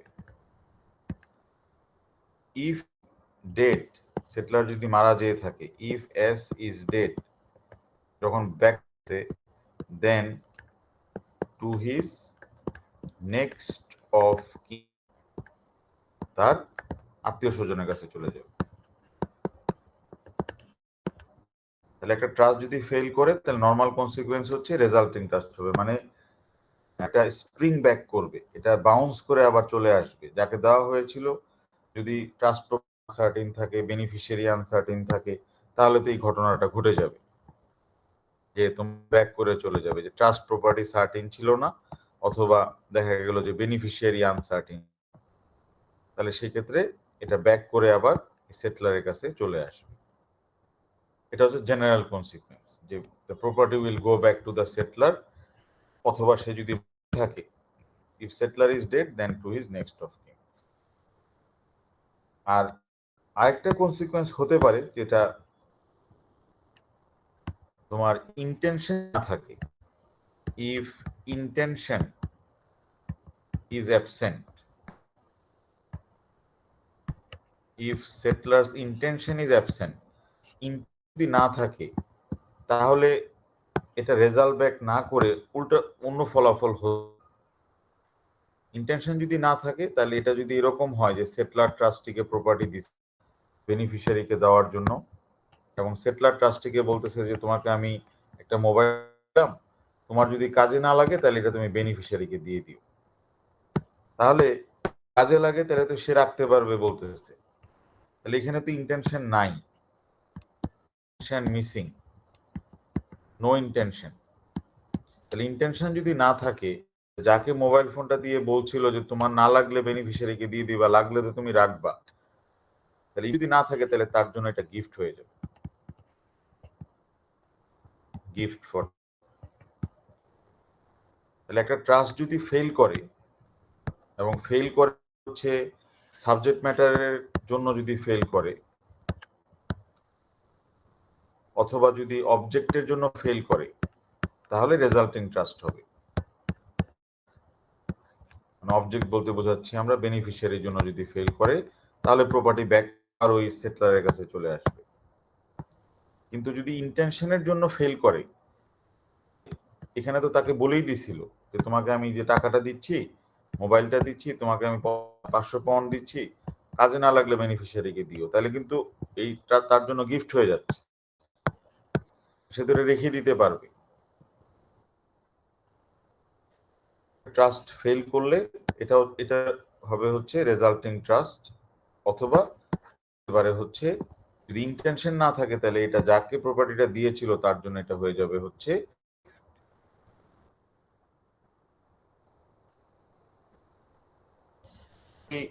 সার্টেনটি সম্পর্কে মোটামুটি একটা আইডিয়া পেলাম যে একটা ট্রাস্ট ভ্যালিড হওয়ার জন্য কি কি সার্টেনটি ফুলফিল, কয়টা সার্টেনটি?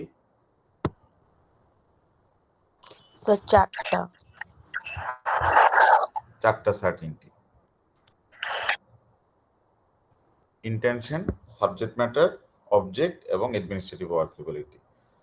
আসলে ইন্টেনশনটা দেখে ফেলি, এটা হচ্ছে আমাদের ধরো যে মনে রাখার জন্য একটা ডায়াগ্রাম, তুমি এই ডায়াগ্রাম অনুযায়ী ইন্টেনশন,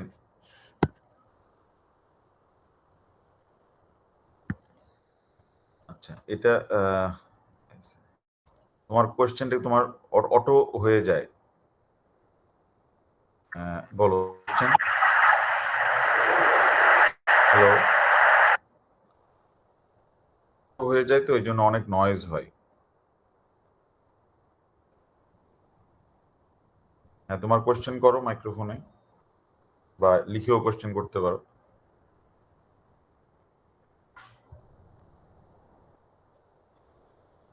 আচ্ছা ঠিক আছে, তাহলে এটা বুঝতে, এই ডায়াগ্রাম বুঝতে তো কোনো সমস্যা নাই নাকি?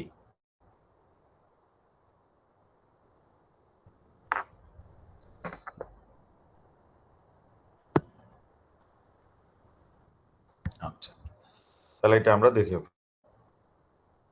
শুধু সাবজেক্ট ম্যাটারের মধ্যে দুইটা জিনিস আছে, অল প্রপার্টি থেকে ট্রাস্ট প্রপার্টি আলাদা করতে, আর হচ্ছে beneficiaries interest in the trust property, এটাও সার্টেন হতে হবে। আপনারা ইন্টেনশনটা দেখে ফেলবো, একদমই সহজ ব্যাপার, একদমই সহজ প্রিন্সিপাল। ফার্স্ট আমরা বলবো যে it must be certain that a settlor intended to create a trust.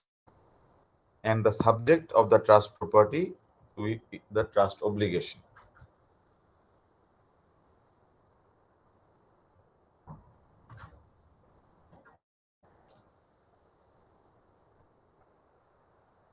ঠিক আছে, তাহলে ইন্টেনশন সার্টেন হতে হবে।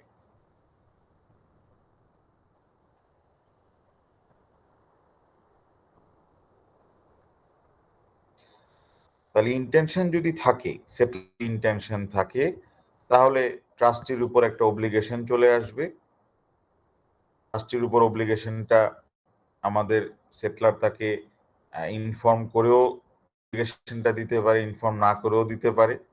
তবে কিছু কিছু ক্ষেত্রে এখানে ট্রাস্টির পারমিশন বা কনসেন্টের দরকার হবে, অনেক পার্সন রাজিও নাও হতে পারে ফর ট্রাস্টি। আর the word trust is not essential, যে আমাদের ইন্টেনশনের জন্য যে আমাদের সেটলারকে বলতেই হবে যে তোমাকে কিন্তু আমি প্রপার্টিটা ট্রাস্টি হিসেবে দিচ্ছি, তুমি কিন্তু বেনিফিশিয়ারিকে দিবা। তো এই দ্য ওয়ার্ড ট্রাস্ট এটা না থাকলেও চলবে। যেটা আমাদেরকে দেখতে হবে সেটা হচ্ছে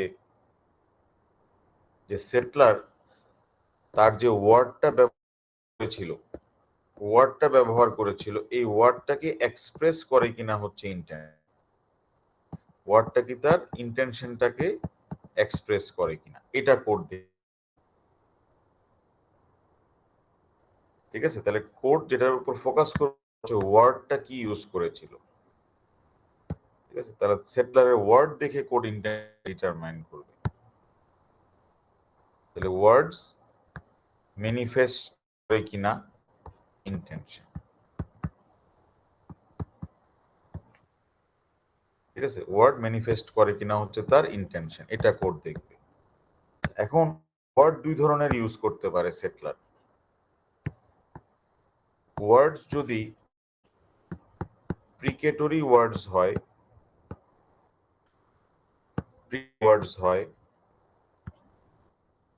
ওয়ার্ডস হতে পারে হচ্ছে অব্লিগেটরি বা হচ্ছে ইম্পারেটিভ। ঠিক আছে, ওয়ার্ডস হতে পারে হচ্ছে প্রিকেটরি, ওয়ার্ডস হতে পারে হচ্ছে ইম্পারেটিভ বা অব্লিগেটরি। যদি ওয়ার্ড যেটা ইউজ করতেছে এটা যদি প্রিকেটরি হয়, প্রিকেটরি মানে হচ্ছে এখানে কোনো অব্লিগেশন নাই, নন অব্লিগেটরি।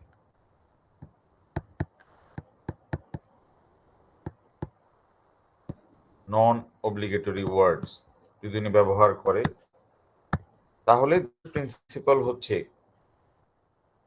জেনারেল প্রিন্সিপাল হচ্ছে এখানে no intention, generally no intention. Precatory words কিরকম হতে পারে? প্রিকেটরি ওয়ার্ডস হচ্ছে যে সেটলার ট্রাস্টিকে ফার্নিচার ট্রান্সফার করে বলল, ফার্নিচার তাকে ডেলিভারি করে বলল যে আমি তোমাকে কিছু ফার্নিচার ডেলিভারি, এই ফার্নিচার গুলার আমার হচ্ছে উইশ যে তুমি এটা রেখে দিবা, আমি আশা করতেছি, হোপ করতেছি তুমি এটা বেনিফিশিয়ারিকে দিবা। আমি ফুললি কনফিডেন্ট যে তুমি এটা বেনিফিশিয়ারিকে দিবা, ইন ফুল কনফিডেন্স, যে আমার পুরো আস্থা আছে তোমার উপরে, এটা আমার ডিজায়ার যে ফার্নিচার গুলো তুমি বেনিফিশিয়ারিকে দিবা।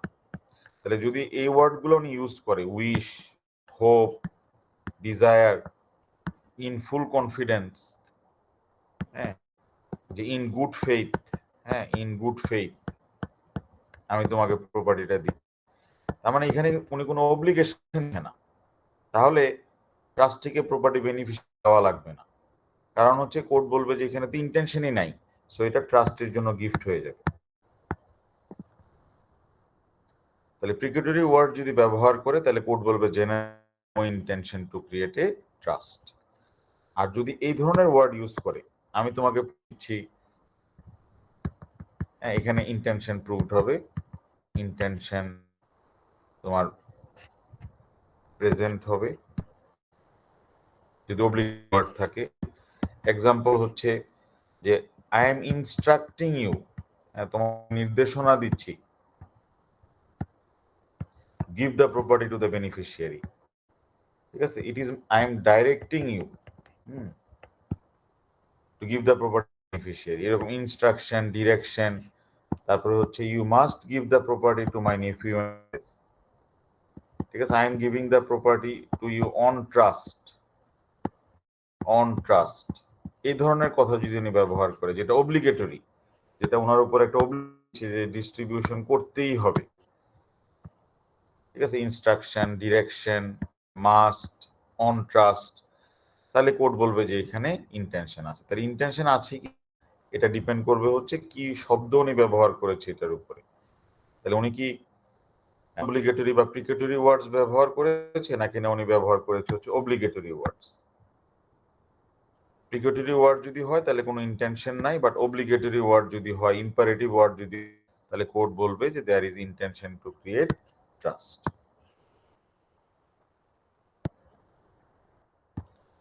এখানে জেনারেলি বলছি কারণ হচ্ছে একটা এক্সেপশন আছে, এক্সেপশনটা আমরা একটু পরেই আমরা দেখে নিব। আচ্ছা, তাহলে আমরা দেখি প্রিকেটরি ওয়ার্ডস বলতে কি বোঝায়। যেমন I give dearly beloved wife the whole of my property feeling confident, হ্যাঁ, উনি ওনার ওয়াইফের ব্যাপারে উনি খুবই আস্থাশীল। will act justly to our children in dividing the same no longer required by her, তাহলে উনি কোনো অব্লিগেশন দেয়নি। এখানে আমাদের হাজবেন্ড তার ওয়াইফের উপর বলছে যে আমি ফিলিং যে যখন তার কাজে লাগবে না তখন সে প্রপার্টি গুলা চিলড্রেনদেরকে দিবে। তাহলে উনি তো ওয়াইফের উপর অব্লিগেশন দেয়নি, তাহলে চিলড্রেনদেরকে আর প্রপার্টি দেওয়া লাগবে না, কারণ এখানে এটা গিফট হয়ে যাবে। কারণ কি, যে এখানে উনি যে ওয়ার্ডটা ইউজ সেটা অব্লিগেটরি ওয়ার্ড ছিল না। The language in the testamentary clause is insufficient to create a. Comiskey কেসে আমরা দেখবো, আমরা অ্যাডামস আরেকটা কেস আমরা দেখি যে আমাদের হাজবেন্ড ওয়াইফের কাছে একটা প্রপার্টি ট্রান্সফার করেছে এবং ট্রান্সফার করার সময় বলছে যে absolute use of my wife, যে আমি আমার ওয়াইফের এবসলিউট ব্যবহারের জন্য প্রপার্টিটা দিচ্ছি, ইন ফুল কনফিডেন্স দ্যাট কি করবে, she will do what is right to the disposal thereof between his children, যে বাচ্চাদের জন্য যেটা ভালো হয় ওই অনুযায়ী সে প্রপার্টিটা দিবে। এখন ওই প্রপার্টিটা বিক্রি করে দেওয়ার জন্য সেল করতে যাচ্ছে, আর চিলড্রেন যে না এটা তো ট্রাস্ট প্রপার্টি, এটা তো সেল করা যাবে না, তাকে এটা হোল্ড করতে হবে ফর দ্য চিলড্রেন। এখন কোর্টকে দেখতে হবে যদি এখানে একটা ট্রাস্ট হয়ে থাকে তাহলে প্রপার্টি হবে হচ্ছে চিলড্রেনদের, তাহলে ডাব্লিউ এটা বিক্রি করতে পারবে না। আর যদি এটা ট্রাস্ট না হয়ে থাকে তাহলে ডাব্লিউ এটা বিক্রি করে দিতে পারবে। ট্রাস্ট যদি না হয় তাহলে, ট্রাস্ট যদি হয়ে থাকে তাহলে চিলড্রেন পাবে, আর যদি নো ট্রাস্ট তাহলে ডাব্লিউ ক্যান সেল। কোর্ট বলল যে এখানে তো ট্রাস্ট হয় নাই, তো ডাব্লিউ কে বলে নাই যে চিলড্রেনদের মধ্যে ডিস্ট্রিবিউশন করতেই হবে। সে বলছে যে এটা আমি আস্থার সাথে বলতে পারি যে সে এটা করবে, কিন্তু এইচ তো বলে নাই যে W you must give the property to my children, অথবা I am giving the property to you trust for my children, অথবা ইট ইজ মাই ইনস্ট্রাকশন যে give the property to my children. তাহলে court এখানে বললো যে এই কথাটার দুইটা ইন্টারপ্রিটেশন হতে পারে। একটা হচ্ছে যে এখানে ওয়াইফ প্রপার্টিটা হোল্ড করবে হচ্ছে অ্যাজ এ ট্রাস্টি, অথবা হতে পারে যে এখানে কোনো ট্রাস্ট নাই, যে এখানের মধ্যে আমাদের কাছে মনে হচ্ছে যে the words were not sufficiently, যে এই ওয়ার্ডস গুলো ম্যান্ডেটরি ছিল না, অব্লিগেটরি ছিল না। সো ওয়াইফের ফেভারে কোনো ট্রাস্ট নাই, এটা ছিল তার একটা মেয়ার ডিজায়ার। সো ওয়াইফ চাইলে প্রপার্টিটা সেল করতে পারে। তাহলে প্রিকটরি ওয়ার্ডস যদি ইউজ করা হয়, প্রেয়ার অথবা রিকোয়েস্ট এরকম যদি হয় তাহলে এটা ট্রাস্ট ক্রিয়েট করার জন্য সাফিসিয়েন্ট, বাট এই ধরনের ওয়ার্ড যদি ইউজ করে তাহলে এটা সাফিসিয়েন্ট হবে টু ক্রিয়েট ট্রাস্ট।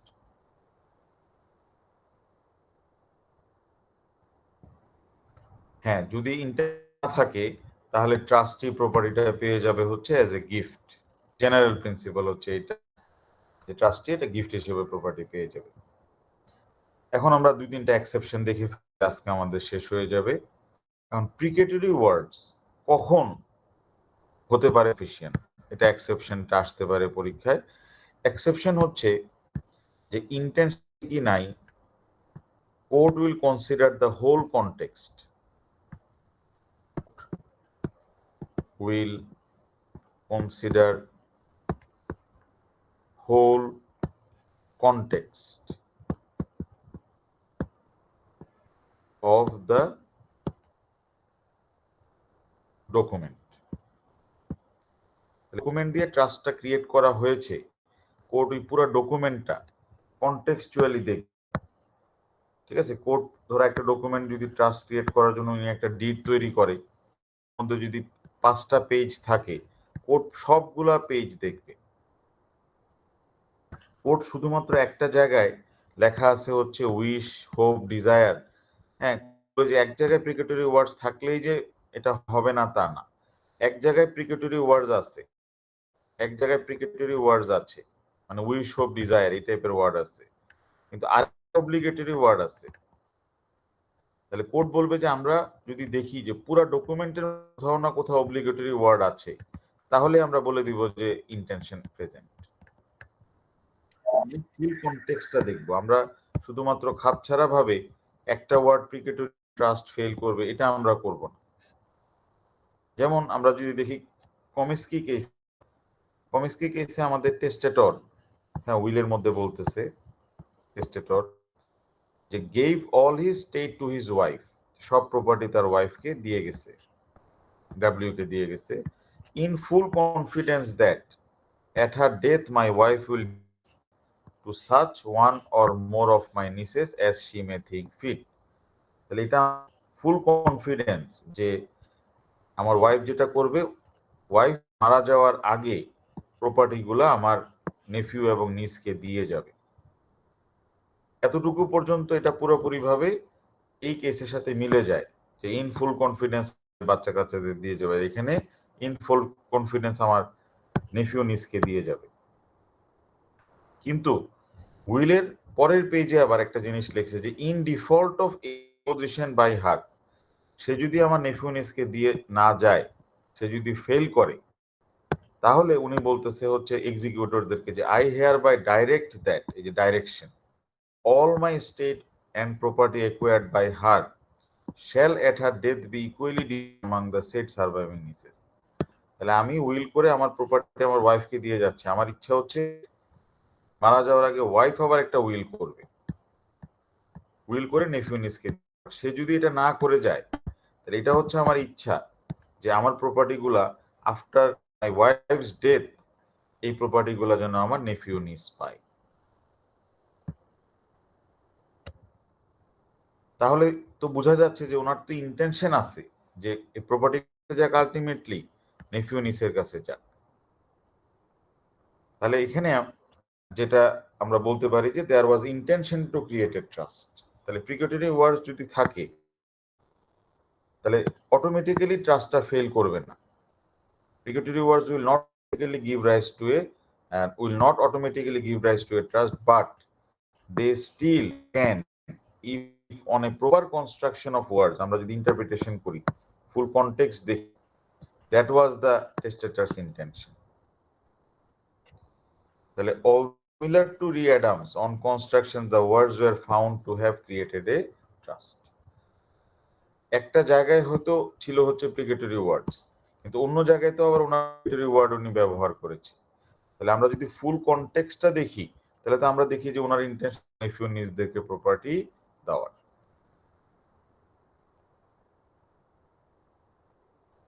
তাহলে আমরা দেখলাম হচ্ছে যে ট্রাস্ট ক্রিয়েট করার জন্য ইন্টেনশন লাগবে, it certain that a settlor intended to create a trust. তারপর আমরা দেখলাম হচ্ছে ইন্টেনশন ছিল কি ছিল না, এটার জন্য কোড দেখবে হচ্ছে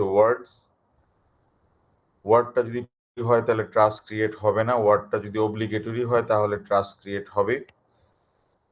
দুইটা কেস দেখলাম বা 2-3টা কেস, একটা কেসের নাম হচ্ছে মুসোরি ব্যাংক অ্যান্ড রেইনর, তারপরে রিয়াডামস এন্ড কেনসিংটন রেজিস্ট্রি, এখানে ট্রাস্ট হয় নাই কারণ ইন ফুল কনফিডেন্স শুধু ব্যবহার করেছে। আর ট্রাস্টিং কেস হচ্ছে কমিস্কি, যেখানে ইন ফুল কনফিডেন্স ছিল কথাটা, প্রিকটরি ওয়ার্ড ছিল, বাট পরে আবার এখানে অব্লিগেটরি ওয়ার্ড জনই ব্যবহার করেছিল। প্রিন্সিপাল যে ইন্টেনশন যে থাকতে হবে, এটা কি শুধু ট্রাস্টের ক্ষেত্রে, কারণ যতগুলো ট্রাস্ট করছে সবই আমরা দেখলাম হচ্ছে ট্রান্সফার মোড। সেটলার ট্রাস্টিকে দিয়েছে, ইন্টেনশন ছিল কি ছিল না, ইন্টেনশন থাকলে ট্রাস্ট হবে, বেনিফিশিয়ারি পাবে, ইন্টেনশন না থাকলে বেনিফিশিয়ারি পাবে না, এবং ইন্টেনশন না থাকলে এটা ট্রাস্টের জন্য গিফট হয়ে যাবে। কিন্তু তো সেলফ ডিক্লারেটরি মোডেরও ট্রাস্ট হতে পারে, তাহলে কি হবে? সেটলার যদি বলে যে আমার 3টা ল্যাপটপের মধ্যে একটা ল্যাপটপ আমি বেনিফিশিয়ারির জন্য হবো এবং তাকে আমি 15 তারিখে ল্যাপটপটা দিয়ে দিব। এখন যদি ল্যাপটপটা না দেয়, তাহলে বেনিফিশিয়ারি সেটলার যে ট্রাস্টি তাকে পারবে কিনা? যেহেতু সেলফ ডিক্লারেটরি ট্রাস্ট ডিক্লেয়ার করার সাথে সাথে যেদিন উনি ট্রাস্ট দিবে সেদিনই ইকুইটেবল টাইটেল বেনিফিশিয়ারির কাছে চলে গেছে। যেরকম ভাবে ট্রান্সফার মোডের ক্ষেত্রেও ট্রাস্টিকে সু করতে পারে, সেলফ ডিক্লারেটরি মোডেও আমাদের বেনিফিশিয়ারি এই সেটলার সু করতে পারবে। 7 তারিখের পর থেকে এই ল্যাপটপটা আর আপনার নাই, এই ল্যাপটপটা বেনিফিশিয়ারি হয়ে গেছে, 15 তারিখে এটা বেনিফিশিয়ারিকে দিতে হবে। এখন তাহলে আমরা দেখলাম যে সেলফ ডিক্লারেটরি ট্রাস্ট লাগবে হচ্ছে তোমার intention. The principle applies where instead of making a third party a trustee, settler himself to be a trustee, and there must be an intention to create a trust. তাহলে self declaratory trust যদি উনি create করে, সেখানেও intention থাকতে হবে, সেখানে যদি intention বা ট্রাস্ট হবে না। এক্সাম্পল, মিস্টার পল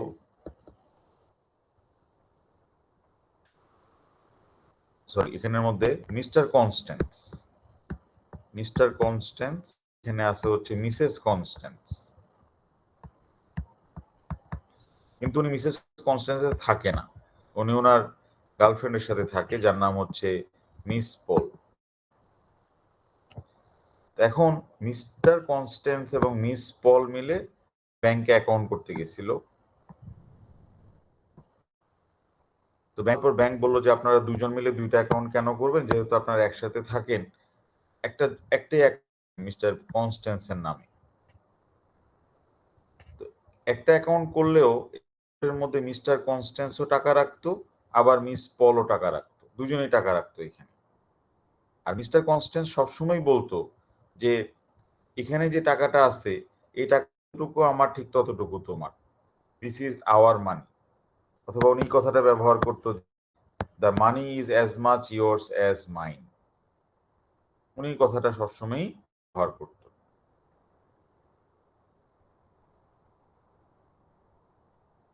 এখন উনি যখন মারা গেল, মিস্টার কনস্ট্যান্ট যখন মারা গেল, স্বাভাবিকভাবে একটা পার্সন মারা গেলে তার ওয়াইফ, সে তার সব প্রপার্টির মালিক হয় ইংল্যান্ডে। তার ওয়াইফ বলল যে ওই অ্যাকাউন্টের মধ্যে যে টাকা ছিল, ধরো 950 পাউন্ড, এই 950 পাউন্ড মিস কনস্ট্যান্স বলতেছে পুরাটাই মিস কনস্ট্যান্স, কারণ আমার হাজবেন্ড মারা গেছে, হাজবেন্ডের টাকা আমিই হব। কিন্তু মিস পল বলতেছে যে না, এই টাকাটার অর্ধেক তো এটার 450 আপনি পাবেন, কিন্তু 450 তো আমার হবে, বা 475 তো আমার, 475 আপনার। এখন মিস পলের যে ক্লেম, এটার এগেইনস্টে মিসেস কনস্ট্যান্স বললো যে আপনি এটার 50% পাবেন। তখন মিস পল যে এখানে তো একটা ট্রাস্ট ছিল, তাহলে ট্রাস্ট কিভাবে হলো এখানের মধ্যে?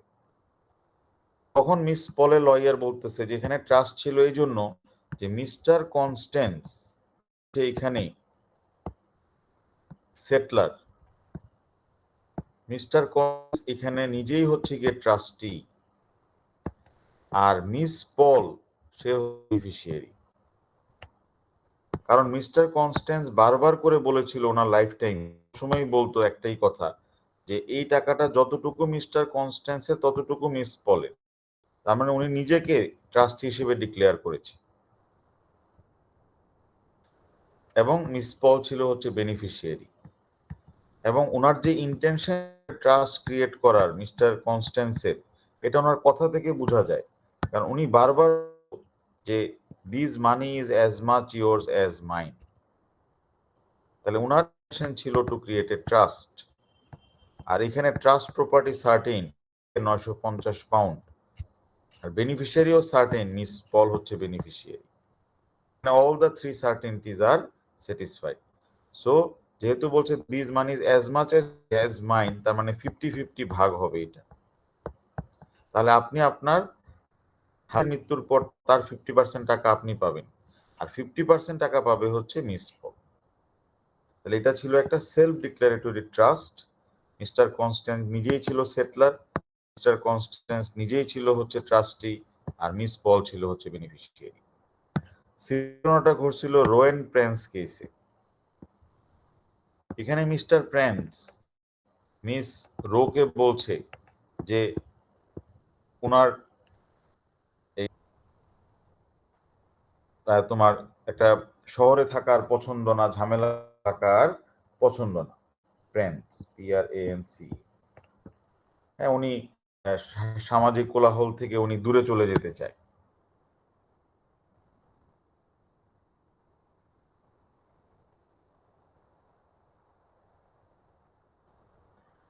না, এটা তো যেহেতু সাদাব যে এটা সেটা হচ্ছে এখানে তো এই টাকাটা তো উনি বলছে 50-50, তাহলে এখানে আলাদাভাবে আর কিছু নাই। যেটা হবে সেটা 50-50 ভাগ হবে। তার মানে হচ্ছে এই অবশিষ্ট যে টাকাটা 50-50 ভাগ হবে। এখানে কে কখন টাকা দিয়েছিল, কে কখন টাকা তুলেছিল, সেটা তো আর ইয়া হবে না, কারণ এখানে তো বলেই দিছে বারবার মিস পলকে যে টাকাটা অর্ধেক তোমার, as much as your as mine, মানে কি যে এটা যতটুকু তোমার ততটুকু আমার, তার মানে এটা 50 ভাগ, মানে অর্ধেক অর্ধেক। আচ্ছা, তাহলে যাই হোক, এখানে তাহলে মিস্টার প্রেন্স গার্লফ্রেন্ড মিস রোকে বলছে যে চলো আমরা সবকিছু থেকে আলাদা হয়ে অবরোধ হরতাল সব দিয়ে আমরা নৌকাতে থাকা শুরু করি। মিস রো রাজি হয়ে গেছে যে দুজন মিলে থাকবে।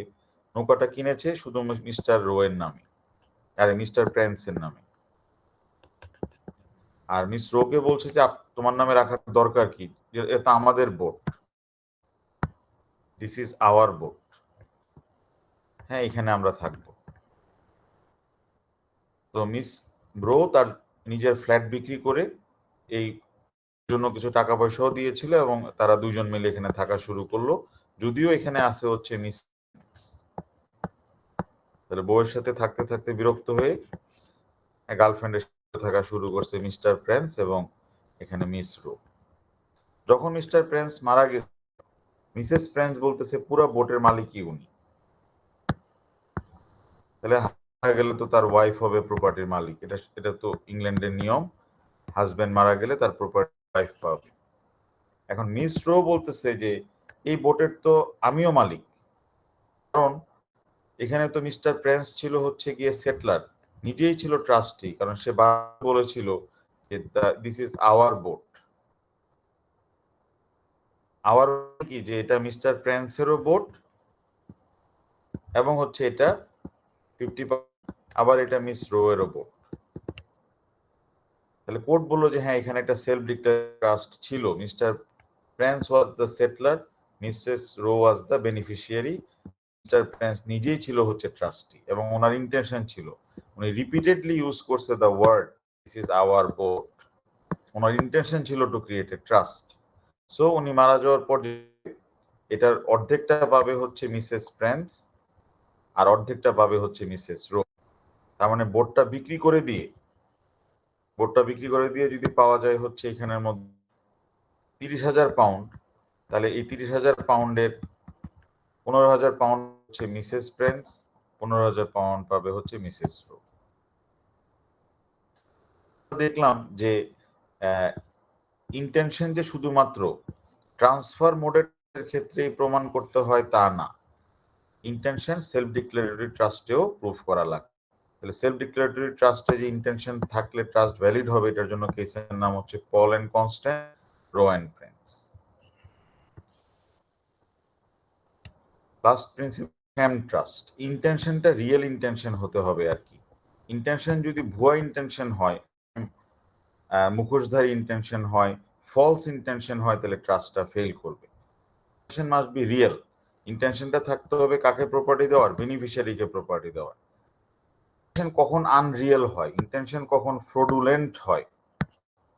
ইন্টেনশন হতে পারে ফ্রডুলেন্ট ইন্টেনশন। ফ্রডুলেন্ট ইন্টেনশন বা sham intention is not sufficient to create a trust. তাহলে এস ব্যাংক থেকে লোন নিছে, হ্যাঁ, এস ব্যাংক লোন নিয়েছে হচ্ছে 20,000 পাউন্ড। যখন সে বুঝতে পারছে লোনের টাকা পরিশোধ করতে পারে এবং ব্যাংক তার একটা অ্যাপার্টমেন্ট বিক্রি করে দিবে, যেটার দাম হচ্ছে 70,000 পাউন্ড, যেটা বিক্রি করে টাকা নিয়ে নিবে, হ্যাঁ, তখন এই সেটলার যেটা করলো যে এই অ্যাপার্টমেন্টটা দিয়ে দিল হচ্ছে টু দ্য ট্রাস্টি, আর বলল দ্য অ্যাপার্টমেন্ট বা hold the apartment for the beneficiary. এখানে সে চেষ্টা করতেছে ব্যাংকের কাছে যে আমার কোনো টাকা পয়সা নাই, সে ট্রাস্টির কাছে এই যে অ্যাপার্টমেন্ট সেটা ট্রান্সফার করে দিছে তার বাচ্চা কাচ্চাদের জন্য। এখন এই ট্রাস্ট যদি সে লোন নেওয়ার আগে করতো কোনো সমস্যা ছিল না, কিন্তু লোনটা পরে যখন সে বুঝতে পারছে টাকা পরিশোধ করতে পারবে না, তখন এই অ্যাপার্টমেন্টটাকে সেভ করার জন্য সে এই 70,000 পাউন্ডের অ্যাপার্টমেন্টটা ট্রাস্টিকে দিচ্ছে টু গিভ বেনিফিশিয়ারি। তাহলে এখানে কি উদ্দেশ্য? বাচ্চা কাচ্চাদেরকে এই অ্যাপার্টমেন্টটা দেওয়া নাকি না ক্রেডিটারদের করা? What was his main intention? তার ইন্টেনশনটা কি ছিল? প্রপার্টি টু দ্য বেনিফিশিয়ারি না টু অ্যাভয়েড ক্রেডিটার্স? তার ইন্টেনশনটা কি রিয়েল ইন্টেনশন ছিল, না এটা একটা মানে ফলস ইন্টেনশন ছিল, শ্যাম ইন্টেনশন ছিল? কোনটা আমরা বলতে পারি এখানে? His name was Mallick, Faizi, Maliha, তার ইন্টেনশনটা কি ছিল? শ্যাম ইন্টেনশন, ঠিক না? Sir, to avoid. I have a question. হ্যাঁ, Sir, যদি সেটলার ব্যাংকে অ্যাভয়েডই করতে চাইতো, মানে ব্যাংকে মানে তার লোন না দেওয়ার কনসিকুয়েন্সেস, উনি ট্রাস্টির থ্রুতে বাচ্চাদেরকে দেওয়া দরকার, কিন্তু ডাইরেক্ট বাচ্চাদের নামেই ট্রান্সফার করে দিতে পারতো। এটাও করতে পারতো, কিন্তু এখানের মধ্যে উনি, আমরা তো লাস্ট সেটা দেখেছিলাম যে একজন পার্সন যদি কাউকে একটা প্রপার্টি দিতে চায় তাহলে অনেকভাবেই সে দিতে পারে। সে সেলফ ডিক্লারেটরি ট্রাস্ট করে দিতে পারে, সেলফ ডিক্লারেটরি করে দিতে পারে, সে গিফট হিসেবে দিতে পারে, অথবা সে ওই এখানে করেছে হচ্ছে ট্রান্সফার মোড। জি, সে যে এটা করেছে হচ্ছে ট্রান্সফার মোড। তাহলে সে যদি নিজেকেও করতো ট্রাস্টি, যে আমি আমার এই যে এই অ্যাপার্টমেন্টটা এখন হোল্ড করব হচ্ছে ফর মাই চিলড্রেন, এখানেও তার ইন্টেনশনটা হতো ফলস। এখানেও ইন্টেনশনটা হতো ফলস। ট্রান্সফার মোডে করেছে তাও ইন্টেনশন কোড বলবে হচ্ছে ফলস। আবার সে যদি তড়িঘড়ি করে গিফটও দিত, যে অ্যাজ যদি ডিরেক্ট এটা বেনিফিশিয়ারিকে দিত, তাহলে কোড এখানে বলতো যে গিফটের জন্য যে এই গিফটটা তুমি দিয়েছো হচ্ছে টু অ্যাভয়েড দ্য ক্রেডিট। সেই ক্ষেত্রেও কোড হয়তো বলতে পারতো যে এখানের মধ্যে যে তার না কেন in any case transfer mode, self declaratory mode অথবা gift, everywhere his intention was not to make a gift, not to make a self declaratory trust, not a transfer মোডের ট্রাস্ট। প্রত্যেকটা জায়গাতেই তার মেইন ইন্টেনশন ছিল হচ্ছে to avoid creditors. আচ্ছা sir, আমি যেটা বুঝতে চাচ্ছি যে একবার যখন ট্রান্সফার হয়ে গেল, আরেকজনের নামে রেজিস্টার্ড হয়ে গেল, তখন হ্যাঁ, কিভাবে এটা আবার মানে ব্যাংকের জন্য নিয়ে আসতে পারে? এটা কোড কিভাবে এটা ব্যাংক মানে মানে আমি বাচ্চাকে লিখে দিলাম, তার নামে রেজিস্টার হয়ে গেল, হ্যাঁ হ্যাঁ এখন হ্যাঁ, এই জিনিসটা কিভাবে আবার টান দেওয়া যাবে? আচ্ছা আচ্ছা, ঠিক আছে। এখন যখন ব্যাংক যখন যাবে to the court, burden of proof হচ্ছে ব্যাংকের উপরে। ব্যাংক প্রুফ করবে হচ্ছে যে ইন্টেনশনটা ছিল হচ্ছে শ্যাম, ইন্টেনশনটা ছিল হচ্ছে ফ্রডুলেন্ট। যদি ফ্রডুলেন্ট ইন্টেনশন প্রুফ করতে পারে তাহলে কোর্ট থেকে অর্ডার দিবে, কোর্ট অর্ডার করবে হচ্ছে যে the trust, this trust was void, was void অথবা গিফট ওয়াজ ভয়েড। যদি ভয়েড হয়, ট্রাস্ট যদি ভয়েড হয়, তাহলে এটা যদি রেজিস্ট্রেশন হয়েও থাকে, ট্রাস্টের নামে লিগ্যাল টাইটেল, নামে ইকুইটেবল টাইটেল, অথবা বেনিফিশিয়ারিকে যদি গিফট হিসেবেও দিয়ে থাকে, তাহলে কোর্টের অর্ডারের পরে এই কোর্টের অর্ডারটা চলে যাবে to the registration office, land registration. তখন এটা ক্যান্সেল হয়ে যাবে, ওই ট্রাস্টটা ক্যান্সেল হয়ে যাবে, ওই গিফটটা ক্যান্সেল হয়ে যাবে, তখন ইট উইল গো ব্যাক। আচ্ছা, জি স্যার, বুঝতে পেরেছি। সো বার্ডেন অফ প্রুফটা মনে হচ্ছে অনেক, it's kind of hard to prove মনে হচ্ছে। মানে একদিন রেজিস্টার হয়ে গেল, রেজিস্ট্রেশন হয়ে গেলেও জি। কোর্টে করতে পারে, তখন কোর্ট থেকে অর্ডার পেলে registration office will be bound to by the court order. Understood sir, thank you. তাহলে এটা আমরা এখানে দেখলাম। আচ্ছা, effect of uncertainty of intention. তাহলে ইন্টেনশন যদি প্রুফ করা না যায়, তাহলে দুইটা কনসিকুয়েন্স হতে পারে। একটা কনসিকুয়েন্স হচ্ছে প্রুফ করা না যায়, তাহলে যদি ট্রাস্টির কাছে প্রপার্টি চলে যায়, প্রুফ করা যাচ্ছে না, যেটা আমরা দেখলাম হচ্ছে ইন দ্য কেস অফ রি অ্যাডামস কেসে, হ্যাঁ, কেনসিংটন ভেস্ট্রি কেসে আমরা দেখলাম যে হাজব্যান্ড ওয়াইফকে একটা ল্যান্ড দিয়ে বলেছিল যে ইন ফুল কনফিডেন্স ল্যান্ডটা দিচ্ছি এটা ইউজ করার জন্য টু মাই চিলড্রেন, কিন্তু যেহেতু ইন ফুল, তার মানে এখানে তো ইন্টেনশন ছিল না, ট্রাস্ট ফেইলড, এই জন্য কোর্ট এটা ওয়াইফের জন্য গিফট হয়ে যাবে এবং ওয়াইফ এই প্রপার্টিটা বিক্রি করে দিতে পারবে। তাহলে চিলড্রেনের কোর্ট করা লাগবে না, চিলড্রেন এটা পাবেও না। তাহলে যদি ট্রান্সফার মোডে ট্রাস্ট হয়, ইন্টেনশন প্রমাণ না যায়, নো ইন্টেনশন, তাহলে এটা গিফট হয়ে যাবে। আর যদি এটা হয় হচ্ছে সেলফ ডিক্লারেটরি মোডের ট্রাস্ট, যদি ইন্টেনশন প্রমাণ করা না যায়, তাহলে এটা সেটলারের কাছেই থেকে যাবে, এটার কারো কাছে না। এটা জাস্ট একটা কেস দেখে আমরা আজকে এটা শেষ করে দেই। এটা হচ্ছে জোনস এন্ড লক কেস। এটা ছিল একটা সেলফ ডিক্লারেটরি ট্রাস্ট, সেটলার নিজেই ছিল ট্রাস্ট, আর বেনিফিশিয়ারি ছিল হচ্ছে তার সান। কিন্তু সেলফ ট্রাস্ট, বাট কোর্ট বলল যে এখানে কোনো ইন্টেনশন ছিল না, যেহেতু কোনো ইন্টেনশন জন্য কোনো ট্রাস্টও হয়নি। আর যদি যেহেতু কোনো ট্রাস্ট হয় নাই, তাহলে property self declaratory trust, intention না থাকলে এটা তো আর কারো কাছে যাচ্ছে না, কারণ এটা নিজেই সেটলার, নিজেই ট্রাস্টি, প্রপার্টি ওই সেটলারের কাছেই থাকবে। সেটলার উইল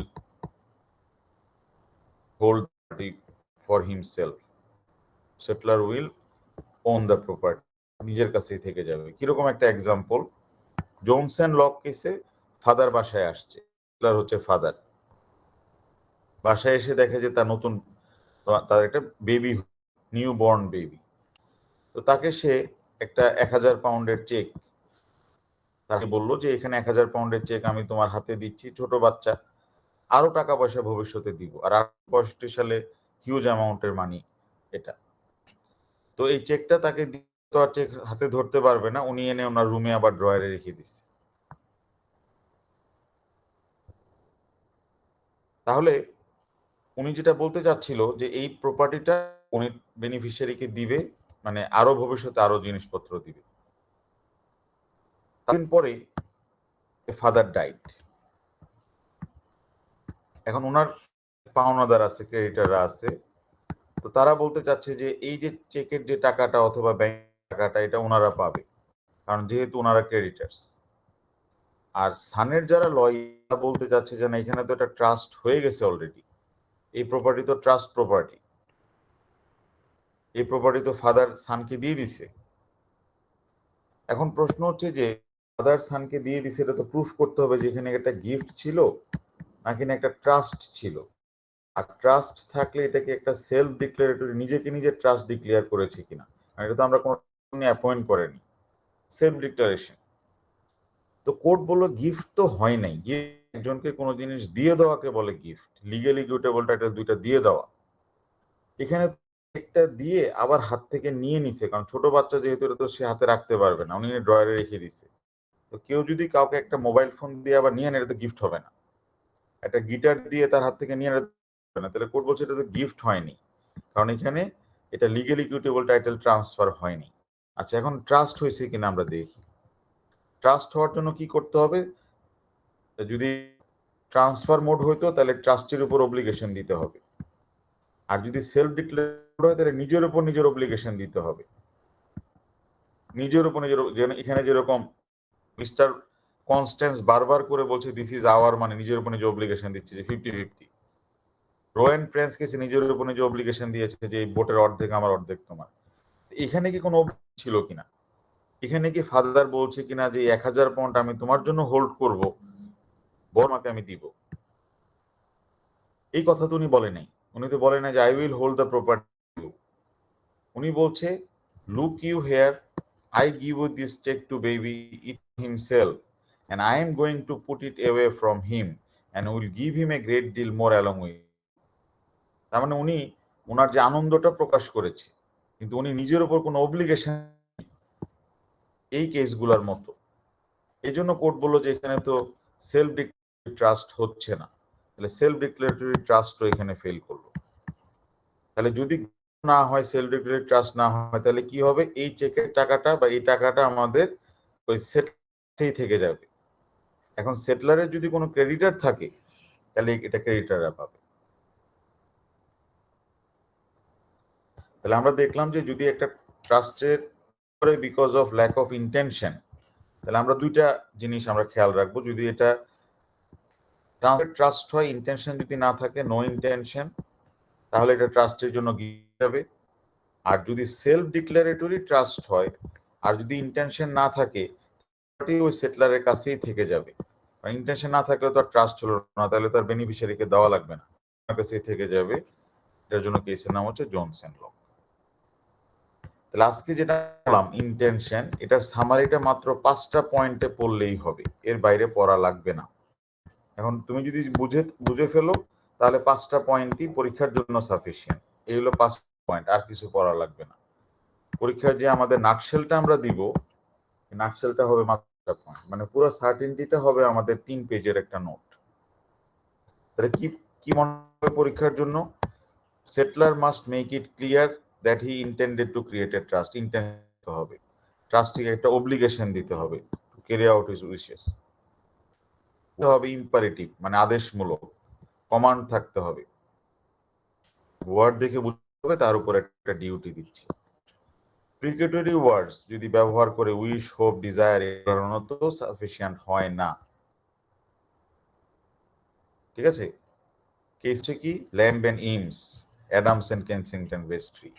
কিন্তু প্রিকেটরি ওয়ার্ড সাফিসিয়েন্ট হতে পারে, এক্সেপশন যদি কোর্ট দেখে হোল কনটেক্সট পড়ে, ট্রাস্ট ডকুমেন্টস পড়ে, ডিড পড়ে, উইল পড়ে যদি মনে হয় প্রপার কনস্ট্রাকশনে ইন্টারপ্রিটেশন আছে, তাহলে কোর্ট বলবে তোমার there is a valid trust.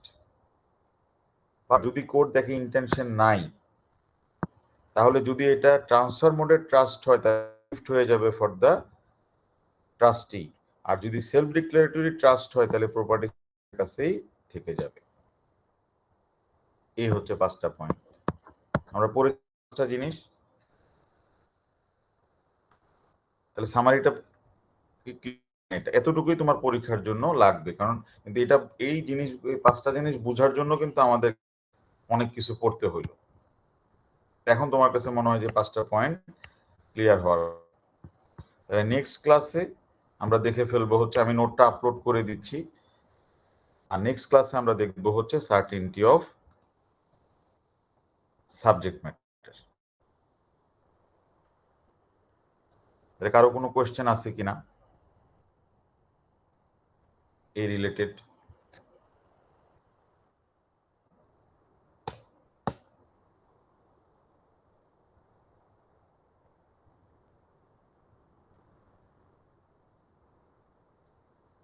কারো কোনো কোয়েশ্চেন, কনফিউজ কোনো কিছু?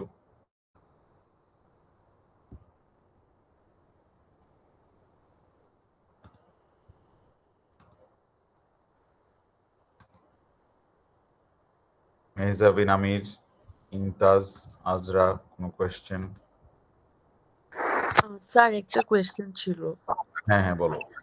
স্যার ওই যে লাস্টে আপনি সামারিতে যেটা বললেন যে যদি এটা একটা সেলফ ডিক্লারেটরি ট্রাস্ট হয় আর মানে due to lack of intention যদি ট্রাস্টটা ফেল করে তাহলে ওই প্রপার্টিটা হচ্ছে সেটলারের কাছেই থাকবে because he is the settlor and trustee at the same time.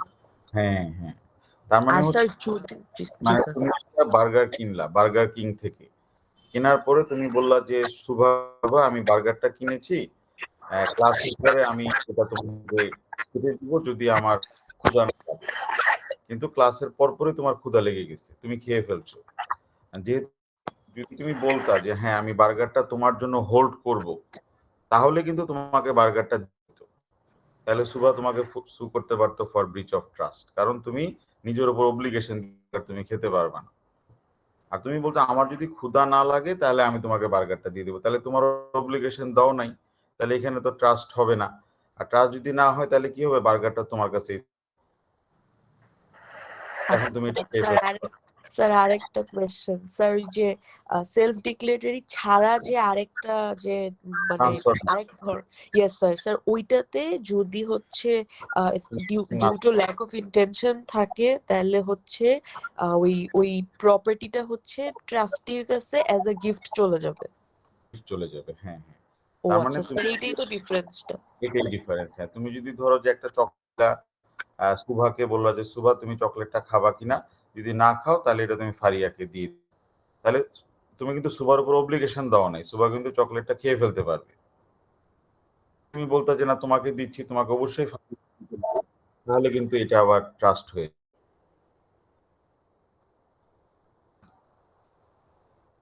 ঠিক আছে, নেক্সট ক্লাসে আমরা ইনশাল্লাহ বাকিটা দেখে ফেলবো। আমি ম্যাটেরিয়ালস গুলা গ্রুপে দিয়ে দিচ্ছি একটু পর।